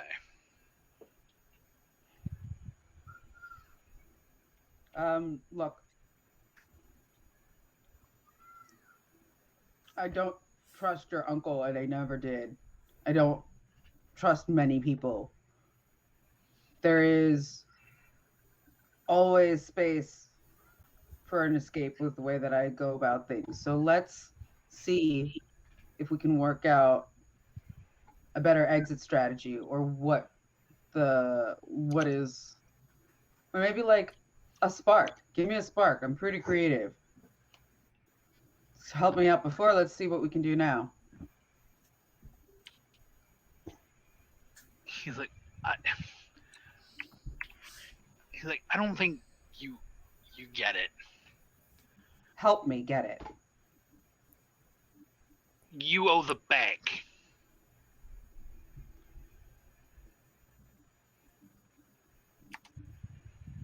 You're in debt.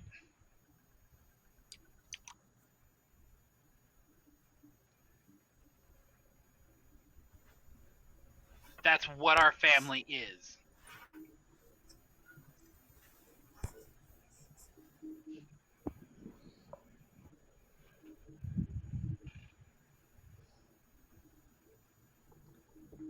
You owe the mob.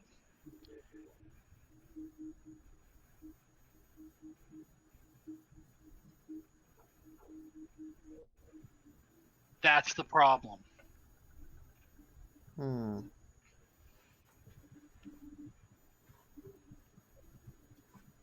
You took out a loan you can't ever pay back.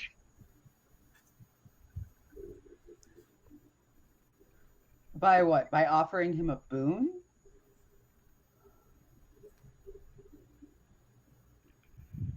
Do you? I'm asking you, Storyteller.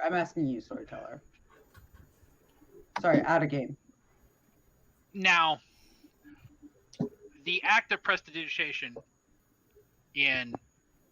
among kindred is such that the person who is calling in the boon typically gets to decide what the size and quantity thereof is. So offering a boon to somebody who is small time might get you back something of their stature. In your case, as the Baron of West Philadelphia and the stature afforded to you, owing a boon to somebody is a pretty big deal. This is why I never wanted to get involved in politics. We tried. God knows we tried. It's Michael's fault. It's all my fault. No, I'm referring to the storyteller. Oh, it is definitely my fault. Fault makes it sound like I didn't love it the entire time. So at his hand First, and bidding. first Oh, hits man. free, motherfuckers. Oh boy. Shit. Okay. I'm so mad at myself for being so frazzled that day. All right, we can go back in game.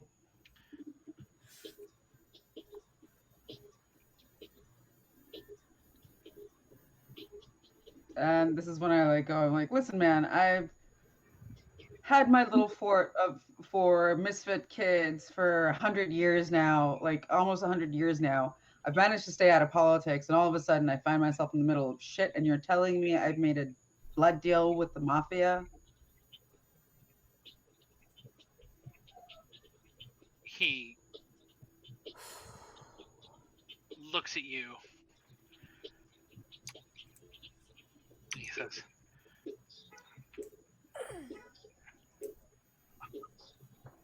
I'm telling you, you need to let this deal go. And that's what I'm trying to tell you. I wasn't trying to make it. There's a lot of complications that have come into play that are playing on the outcome of this situation. Money is not the most important thing. At least not to us. He goes, well, money, unfortunately, is all I've got. Money and goodwill. And great looks. I mean, that's not all you've got. Minus fashion sense. And don't forget, I just got a good look.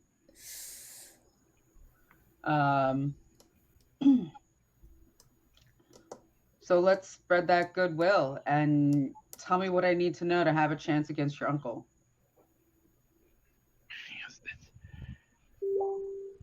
He goes, I don't think you got one. He says, I think you need to. The only shot you've got is to not let him get a foothold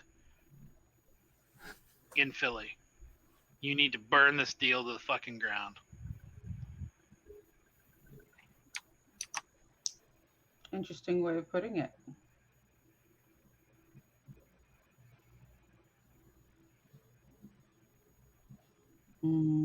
Be interesting. Well, I don't know.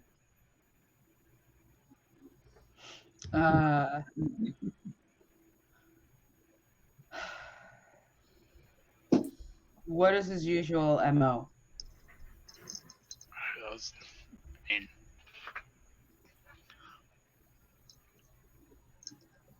Carrot and stick.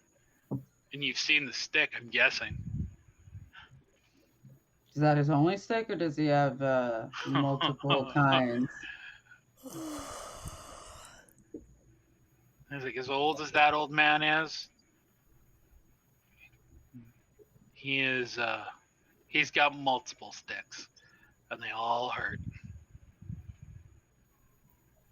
Do you know the names of these sticks? He shakes his head and he goes, "It's not just him, though. I mean, he's got. You got to understand. He's the head of that part of the family. It's not just, yeah, Ariel is kind of beholden to him, but she wants a bigger piece of the pie, and there's some of the others around, there's a couple, Giovanni's, Smeedy, but they're gonna do what he tells them to do.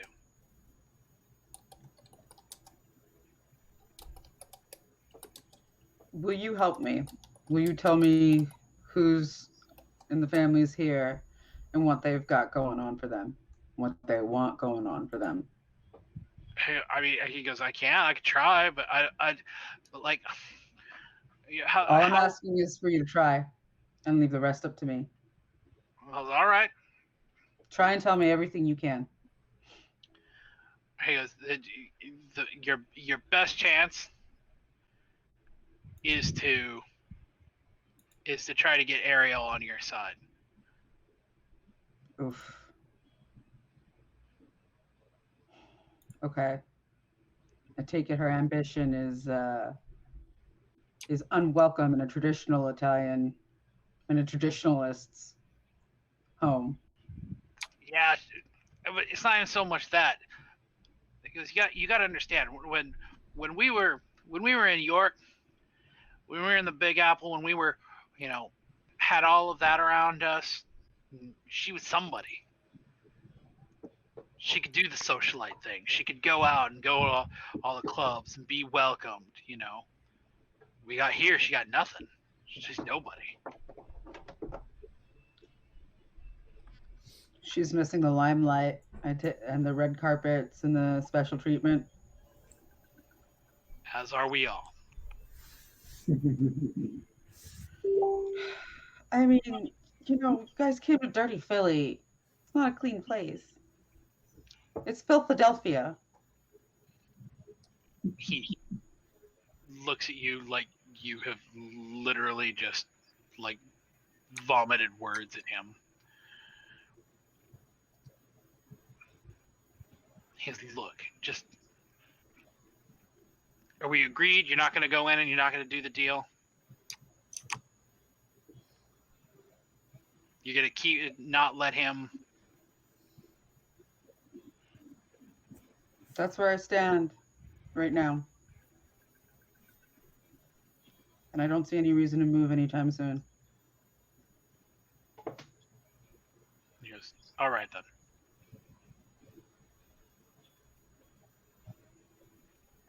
He seems to take kind of a deep breath.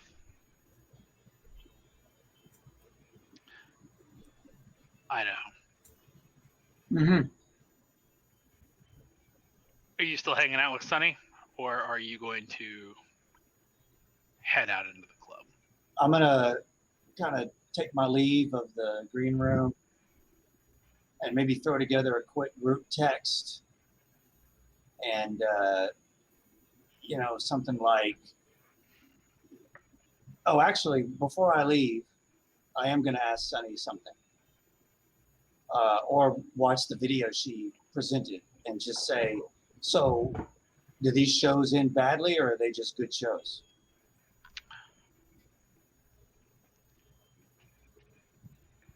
She goes,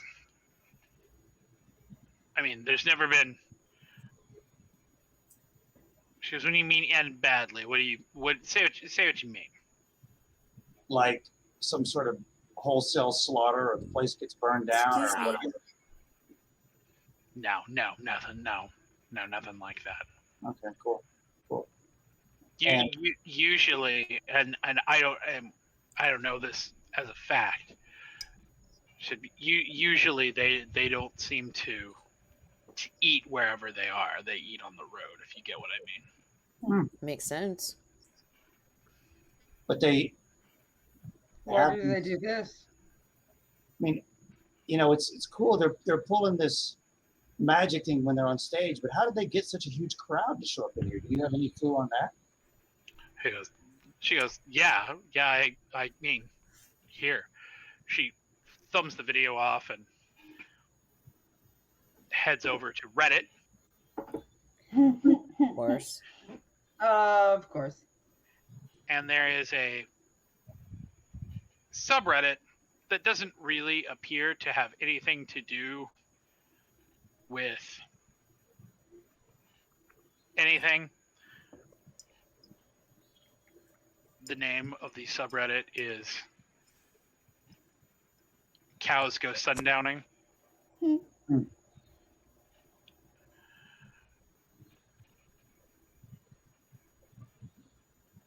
It's gotta be the name of a song.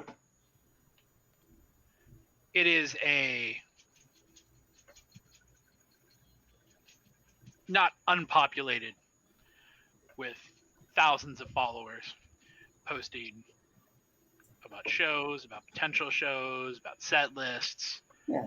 So it's like the Grateful Dead in modern times. She goes, yeah, something like that. She goes, but the thing is, this is just one. Like one subreddit? She says, there is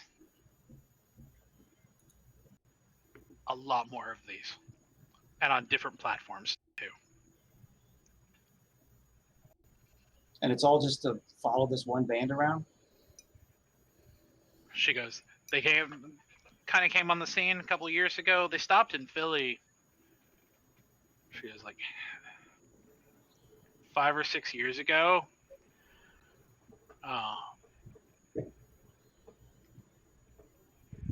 Played at a warehouse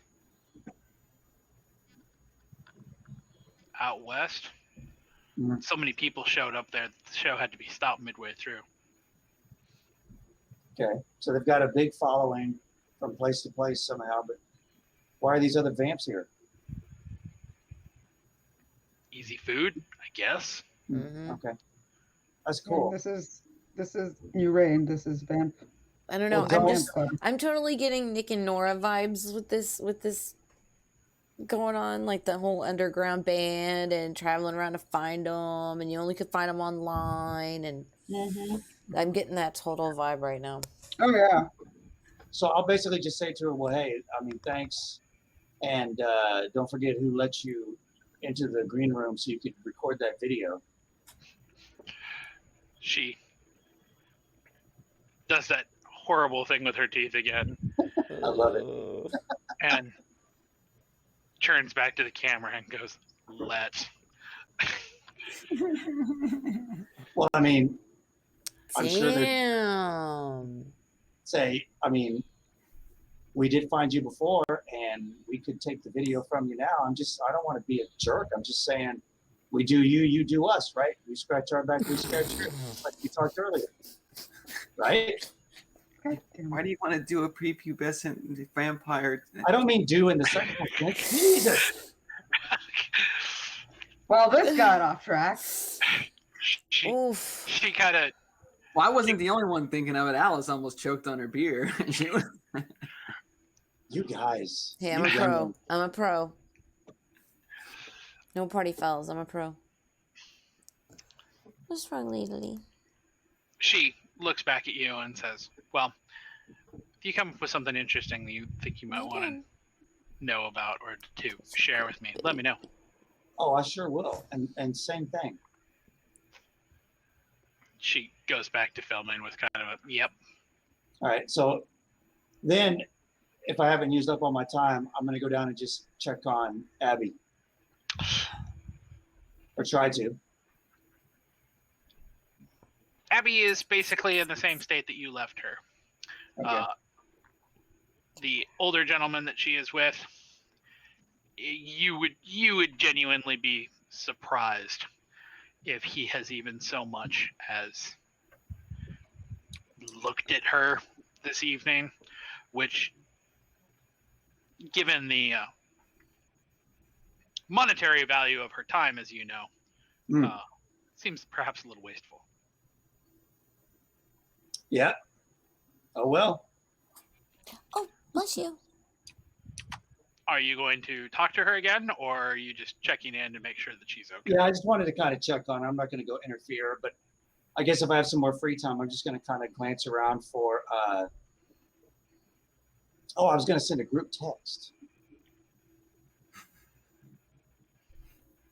I don't think I want to do that. Okay. I'm just going to kind of look around to see if I can spot any other vampires that might be in the crowd. I mean, it's difficult to miss Victoria. Yeah, besides her. Now she's I'm just going offended. to try to take stock of the crowd, a little bit, just to kind of see if there's anything worth noting. Oh. We lose Idaho. Oh. Are you there? You have disappeared. We lost you, man. We lost him in the crowd. He's like, I'm going dancing. See, that's what happens. You spoke ill of Victoria. And Oh. She messes with your What you juju. doing, Oh, what? He's back. are you there? Have you heard anything that we've said? Nope. Uh-huh. Good. Keep it that way. You see, there are more than a few kindred in the audience, other than Victoria, but they are all very focused on the band, or on who they might be feeding on, who is focused on the band. Okay. Vic, Victorious. are you still focused on security, or are you checking things out? I guess I'll check things out a little bit. Just kind of, roam. Just make sure everything's in order. Just kind of like,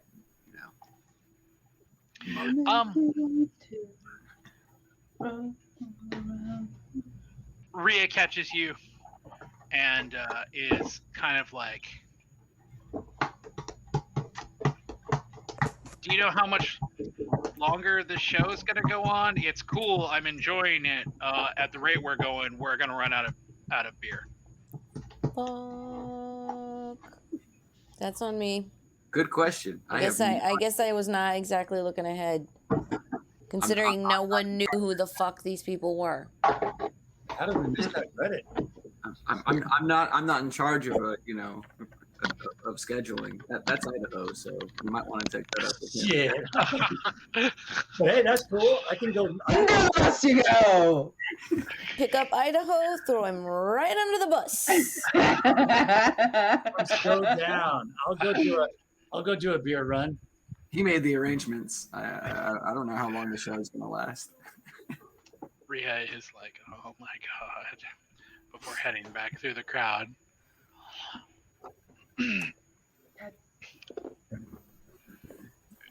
Seriously, we're gonna run out of booze, y'all. So unprofessional. Look, I got a van and free time. Send me out. Yeah, no. Philadelphia is a blue city, which means after a certain time, there is no getting things. I don't have to get it legally. I'll take Andrea. It's not about legality. The liquor store's literally shut down. Well, no, he's being like, break it Yeah. in. Oh, yeah, that's what we need to But I think it would be a do. little obvious. Andrea wants to go to Cam territory and do a score. I mean, I can't. He's ducking out for the rest of this session. Him and Andrea are going to have a side session tomorrow. Yeah. Beer run. I won't get caught on camera. That is a session I will write. Oh, I look forward to that. No, but seriously. I mean, at some point, 2 o'clock's last call. Yeah. 1:30 and 2 o'clock's last call. So we can sell water once we What time once we is hit it? there. Technically, It is actually heading towards about that point. It's about So 1:30. we'll be fine. Yeah, so 1:45, we make the last call. We start handing out waters, making sure some of these drunk fuckers, get hydrated. And if people really want drinks, start pushing other drink specials to like, Just give Get them them apple off the juice beer. and tell them it's beer and charge them double. give them No, non-alcoholic. if we run out, we run out. That's it. We Yeah. run out. I ran out of cat. Aw. No more That's not something we can kitties. accept.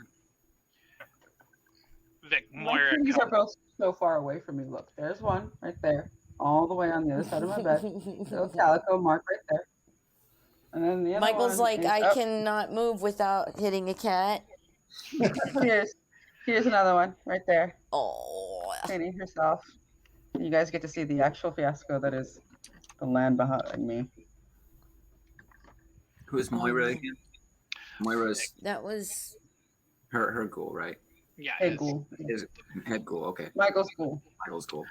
Moira comes and gets you, Vic, and says, "Hey, we've got a situation in the bathroom oh, for Lord. your appropriate skills." All right, I'm coming. She leads you to the men's bathroom and kind of folds her arms and goes, second stall over, I guess. Excuse me. All right, I'll check out the stall. Delicious. In the bathroom is a pair of guys who Brown chicken, brown cow. are in or were Brown chicken, Mid brown quitus. cow. and they are passed out. Well, Just now you can dicks out in the wind. eat them. Eat them. We must have made a killing tonight. Right. All right, I'll at least have to pants them and move their bodies, I guess. But they're sleeping, so that's my feat. It's a snack. They just walked. That snack just kind of walked right into my lap. So Yep. Enjoy your feast. So as I'm moving them, yeah, I'm only down one anyway, so I'll go down. okay, so Yes.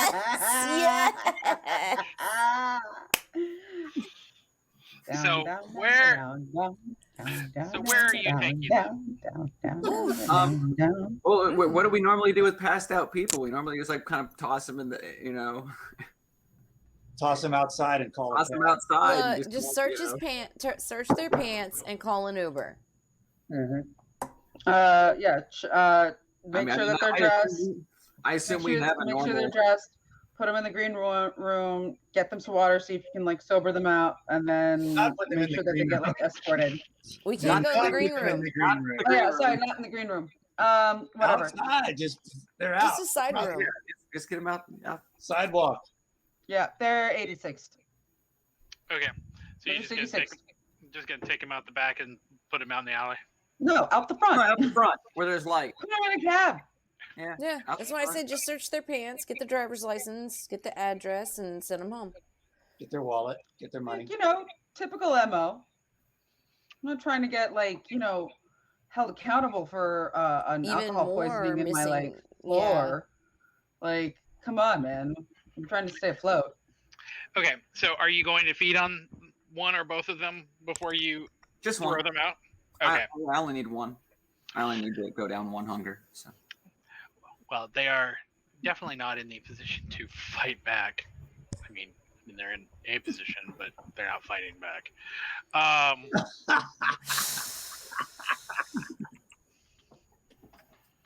mean, sometimes it's easier to move Legos when they're like still put together. Mm-hmm. You ever thought about getting into a Really still sit down. The problem is when they pass out, they don't stay hard. So Well, depends on Depends on drugs what they're they took. Yeah. Yeah, it does. Depends on what they took. Yeah. I mean, in my experience, I've heard stories. Get a little private here. So, your hunger's down to one. The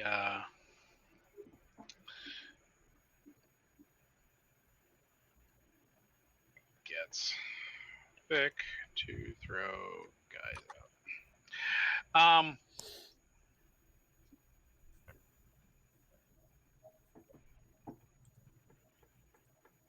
The band.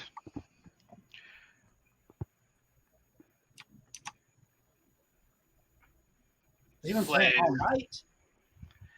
A Damn. Final cover. It is a minor key version of Tessa Violet's Subversion. Crush. In the same way that the filter version of Happy Together made that song way, way more violent and stalkery, Mm-hmm. they did the same thing with Tessa Violet's Crush. The crowd is almost silent through it. It ends, and there is an uproarious applause. Cacophony. Wow. The band picks their instruments up, walks off stage into the green room.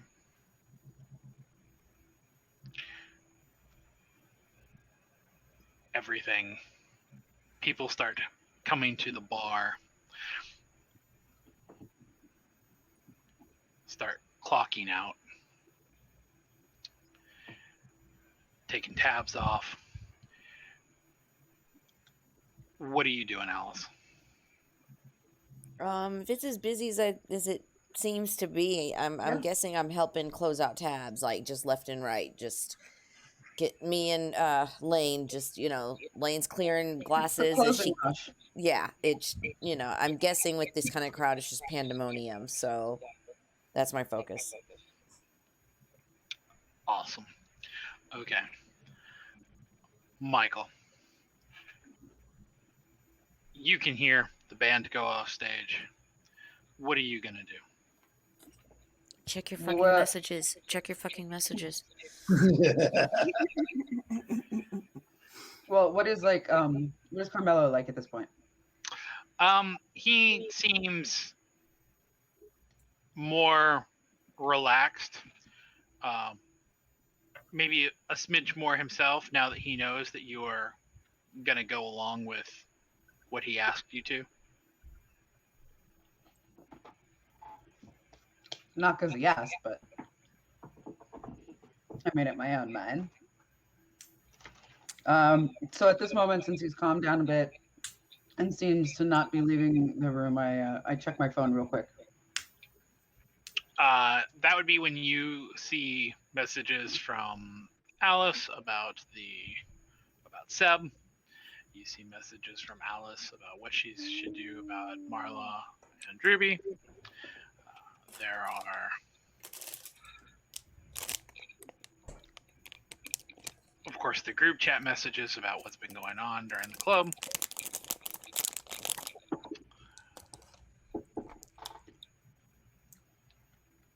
So what are you going to do? I text back Alice, and say, definitely send some ghouls. Sound like the perfect people to go after this job. Cool beans. I'm like, can you see if Seb's still there? No, I think we ended that with him walking off. He walked back into the crowd. Yeah. So that's information that Alice is currently not privy to. I'm like, I don't know, I can't see, but we'll let you know if I get a cut. I guess. So she can't see him. Mm-mm. And all right.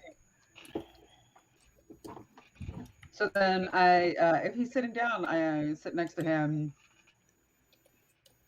and just ask him to tell me as much as you know about the family. I know it might seem like it might not be important, but it might be important, even if you think it's mundane.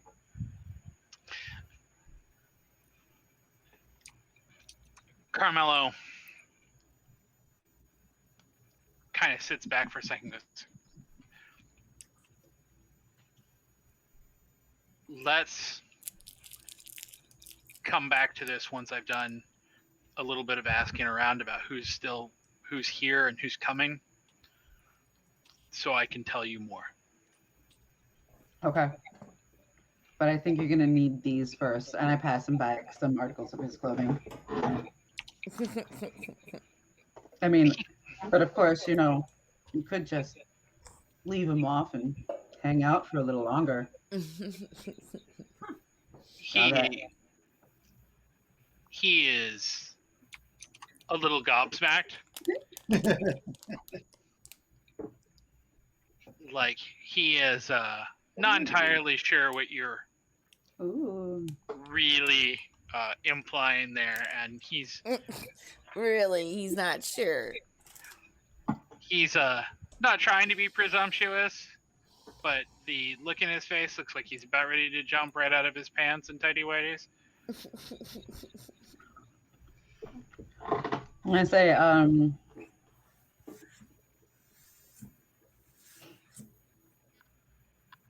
I like. Oh God. I mean, now that you've gotten rid of all that adrenaline, cortisol, we can go back to having some fun. And I just kind of like lick him on the shoulder. That's all it takes for him to kind of jump on top of you.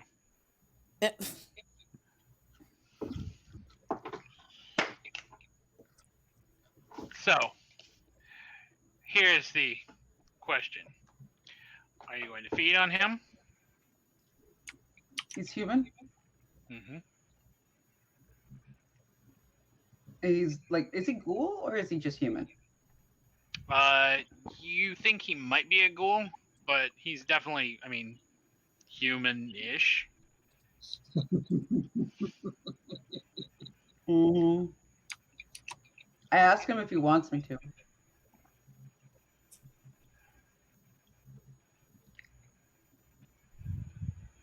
He seems eager and into it, although he is definitely confused about what he's supposed to be doing.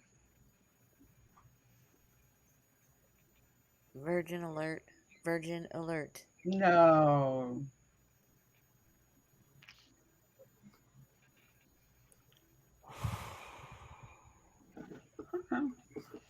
Well,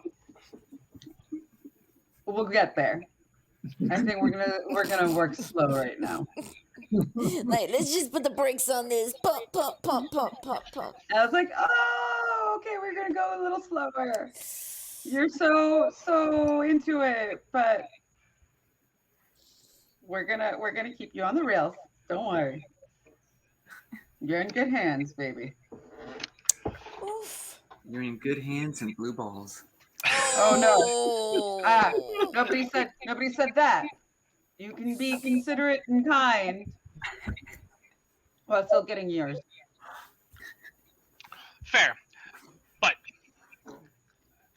so are you going to feed on him during this, or is this purely going to be a physical no feeding? Physical no feeding. Okay. In that case, in order to get any sort of functionality here, you need to use the Blush of Life. So, the Blush of Life, as it were. So, Is a roll of. it is a rouse check. Tomb Raider sequel. Oh no. Rip his So- head off. Under normal circumstances, when you are trying to do things of that nature, as you don't actually have any working fluid to work with, you actually have to force your vitae to participate in this. Yes. And I'm taking it would be easier to participate in this if I was feeding on him. So if you're using his blood to kind of propel things along as the universal lubricant, as one might say, not using actual blood as lubricant, I don't recommend that for anyone. No, it congeals too much. It's sticky and it's full of sugar. It's not your problem. The things you learn.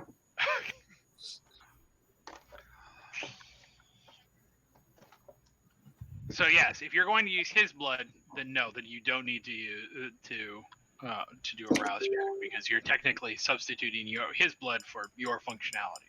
But if you're just willing your blood to do it, then you do need to make a rouse check. No, he said I could feed on him, so.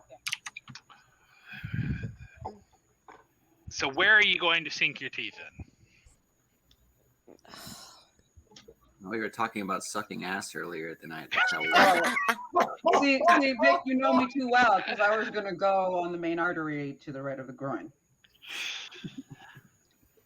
while also having fun. You sink your teeth in.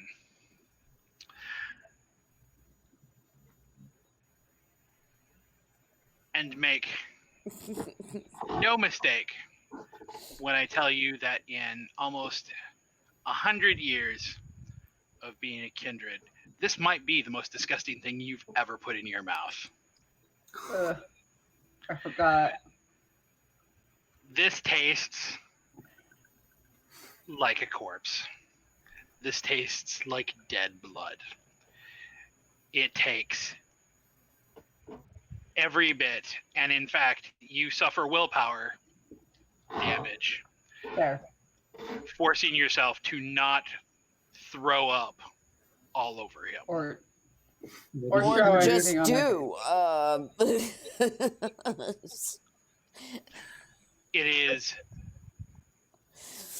absolutely the most disgusting, worst thing you could have possibly imagined. Jesus Christ. You've had, in your 100 years, you've had diseased blood. You've had blood from the recently deceased. You've had blood from that was in horrible agony. The resonances were absolutely traumatizing. None of those come even close to the mouth churning, you know, tongue recoiling taste of what comes out of his thigh. So hungry right now. He enjoys it. He absolutely enjoys it, and he is very loudly, almost porn star-ish in his active enjoyment thereof. Fucking groupie. But it is perhaps not a two-way street here. Mm. Michael's such a giver. He's questioning whether or not it's worth it at this point. Yeah. Yeah. It's like, wrap it up, B. Wrap it up. I mean, I only drink as much as necessary for the process, and like, I don't know what to do. What would I do to get the taste out of my mouth? Bleach, lie, fucking. The first I guess, decent like- thing on the dance floor, just grab Right. it. Mouthwash?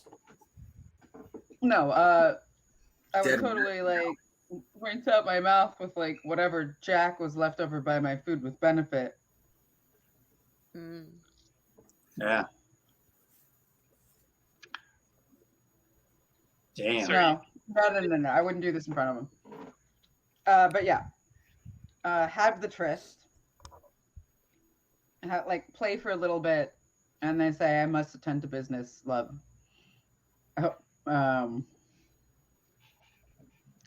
He seems disappointed. He kind of wants you to feed on him some more.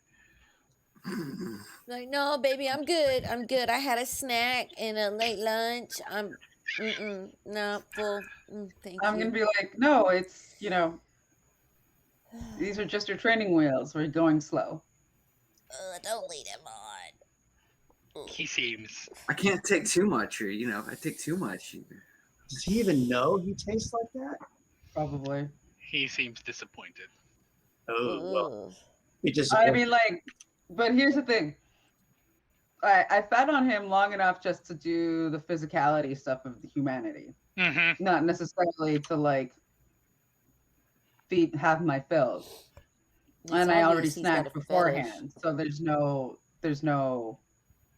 need to feed beyond. Well, you were already at a 1, Yeah. so you really didn't need to. Yeah. And that's what I say. I was like, I was just starting the engine, darling. It wasn't a necessity. I was full tonight. He understands. Still sad. So, you're done with him. So what are you going to do? Check the floor, go see if I can see Seb real quick, see if he's left or if he's hanging out at the bar. Check on the... Seb is still downstairs. He is talking with some of the other people who are still hanging out, hoping for a glimpse of the band. He is in a bright, cheerful mood. Seeing him still causes you to stop for a moment, as he does remind you of someone else. But that smile, those bright eyes, and it is easy to remember who he actually is. And he is quite happy to see you. I smile and approach him, hug him, say, it's so great to see you here. What made you come out? Oh, the band, man! You didn't say that they were gonna be here. This is fucking great. You guys should totally have more shows here. To be honest, this is the first time I've ever found out about them. This was all set up by our new programs director, promoter. He heard his name in the same kind of tone as responsibility and had to just get out. He couldn't. Disappeared in a cloud of smoke. What? Accountability? Nope. He signs bands like back alley drug deals. Poorly.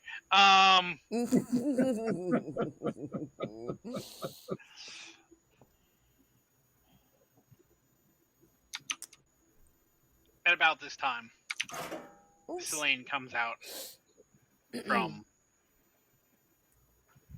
the back, and there is some people who kind of run over at her, but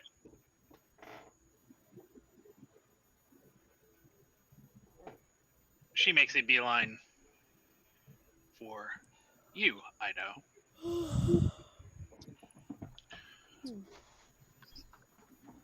Okay. She goes, so, how was Thor? It was amazing. Good. All right. Well, you peed on the carpet just now, so I get to snuggle you against your will. I'm sure Carmelo feels awkwardly about this, but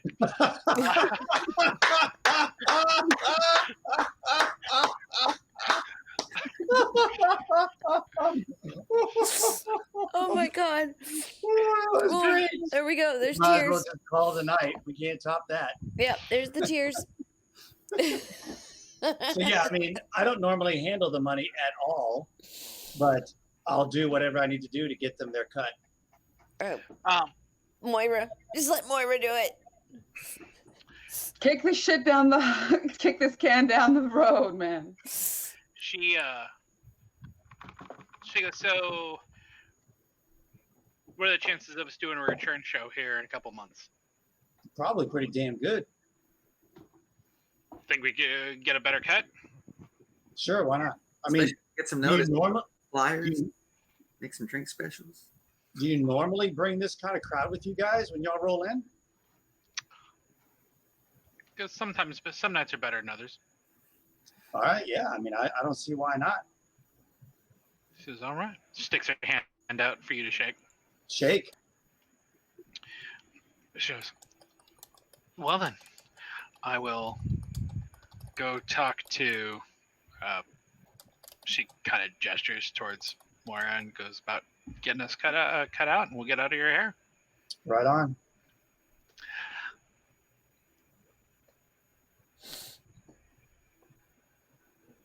I can still hear. So, the club is winding down. People are starting to leave.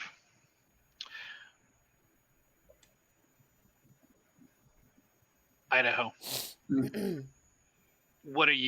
how are you finishing your evening out? I guess I'll take one last glance at Abby, unless she's left, just to make sure she's cool. She is, as you are looking for her, she is leaving with her date for the evening, and she seems fine. He seems sweaty and worn out, and you don't imagine too much of a fight. You don't imagine that there is probably a whole lot more activity in his future. Yeah. Well, I'll just sort of mouth at her, call me sometime. She smiles and waves as they leave. Okay. Well, then, if that's taken care of, is Hildegard still around? No, actually. Hannah, Haley, Harrison Ford, whatever. Haley's Comet. Hannah Montana.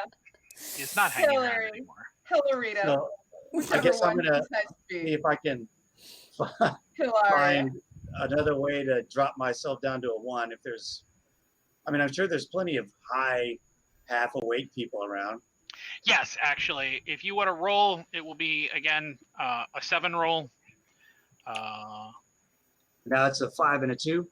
So if you're at a 2, then yes, it'd be a 5 and a 2. Boom. Oh yeah. There's no problem. There are drunk people. There are people who are high. There are groups of people who are milling around who are semi-attractive.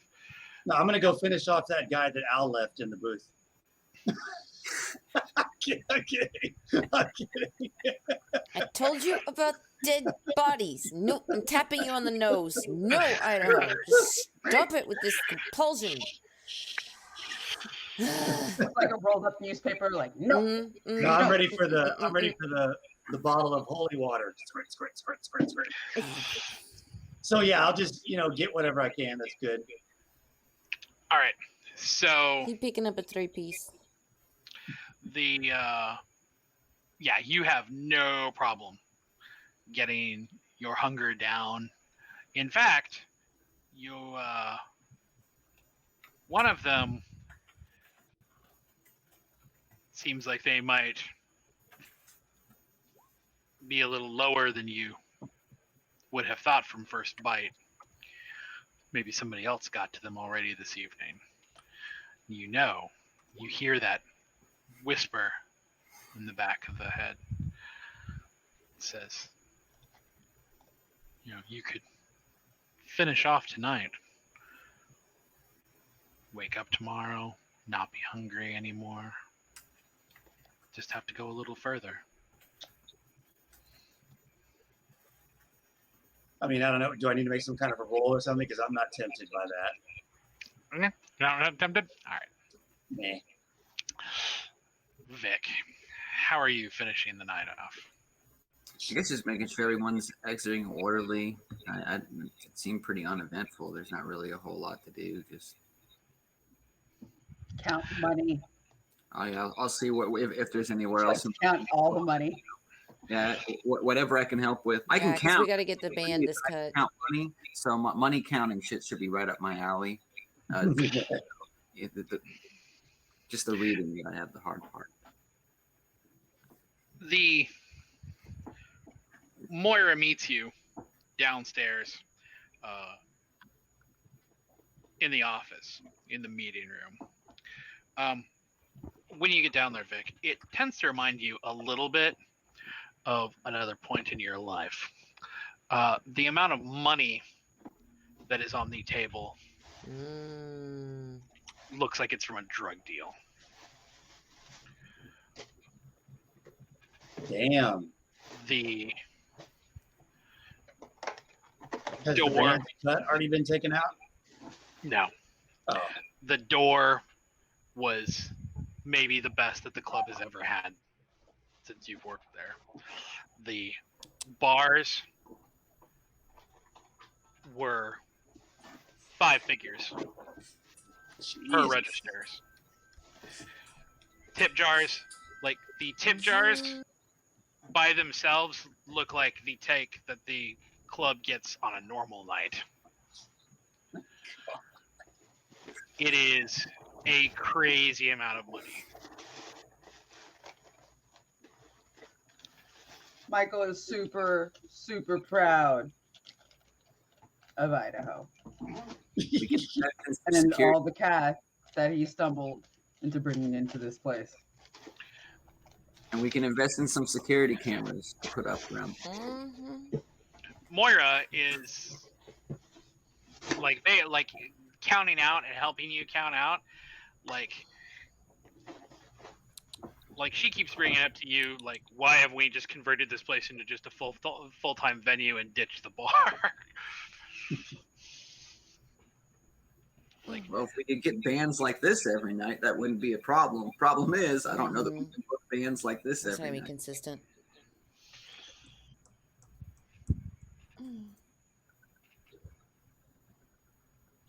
Michael, what are you doing?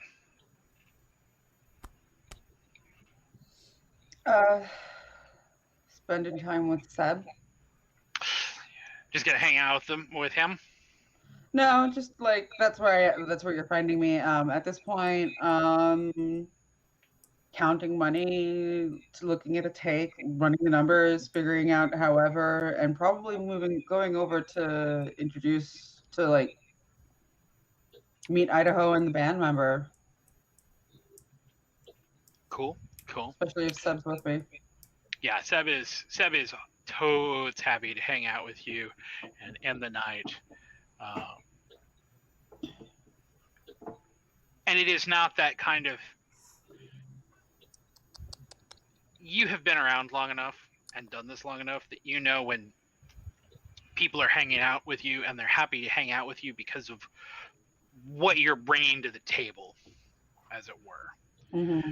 You know, they're happy because you're the owner of the club. They're happy to be with you because you are the Baron of Philadelphia. Seb is just happy to hang out with you because you're you, which is in many ways a very, very different feeling than could otherwise be found.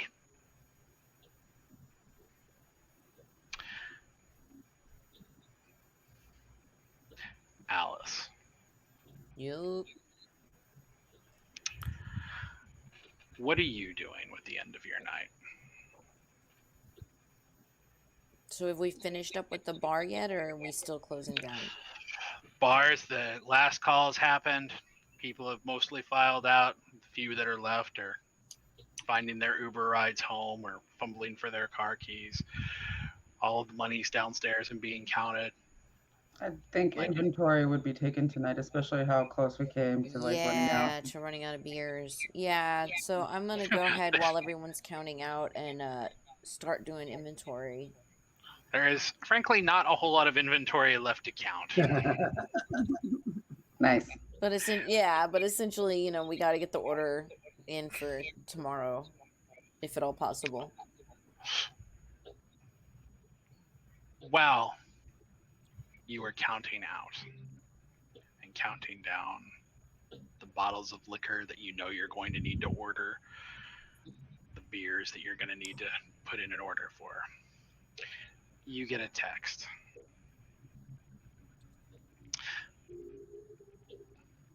The text is an image, and it comes from a number you don't know. The image seems strange at first. It is a little unfocused.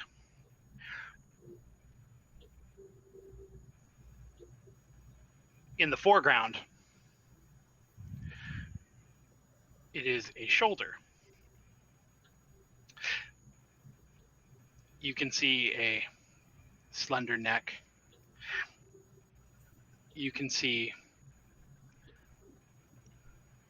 some pastel mint hair dangling.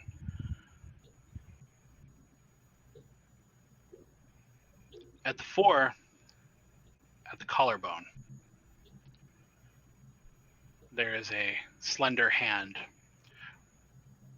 wrapped around the handle of what looks like a 38 special.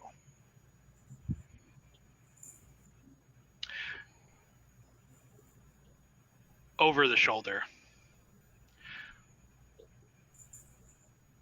the walls and the columns are white.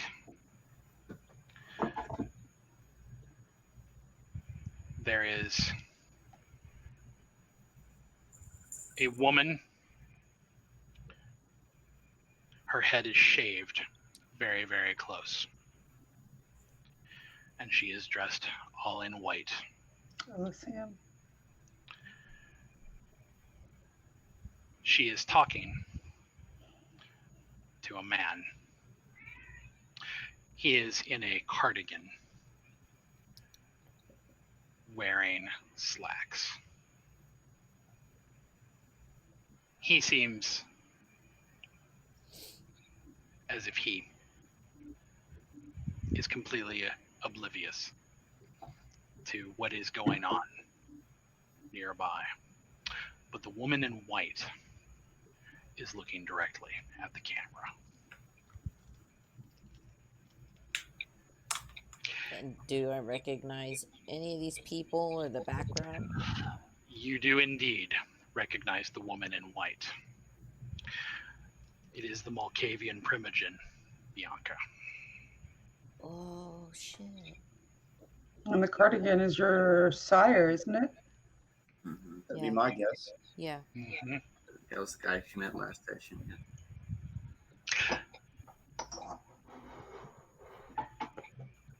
And on that forbidding note,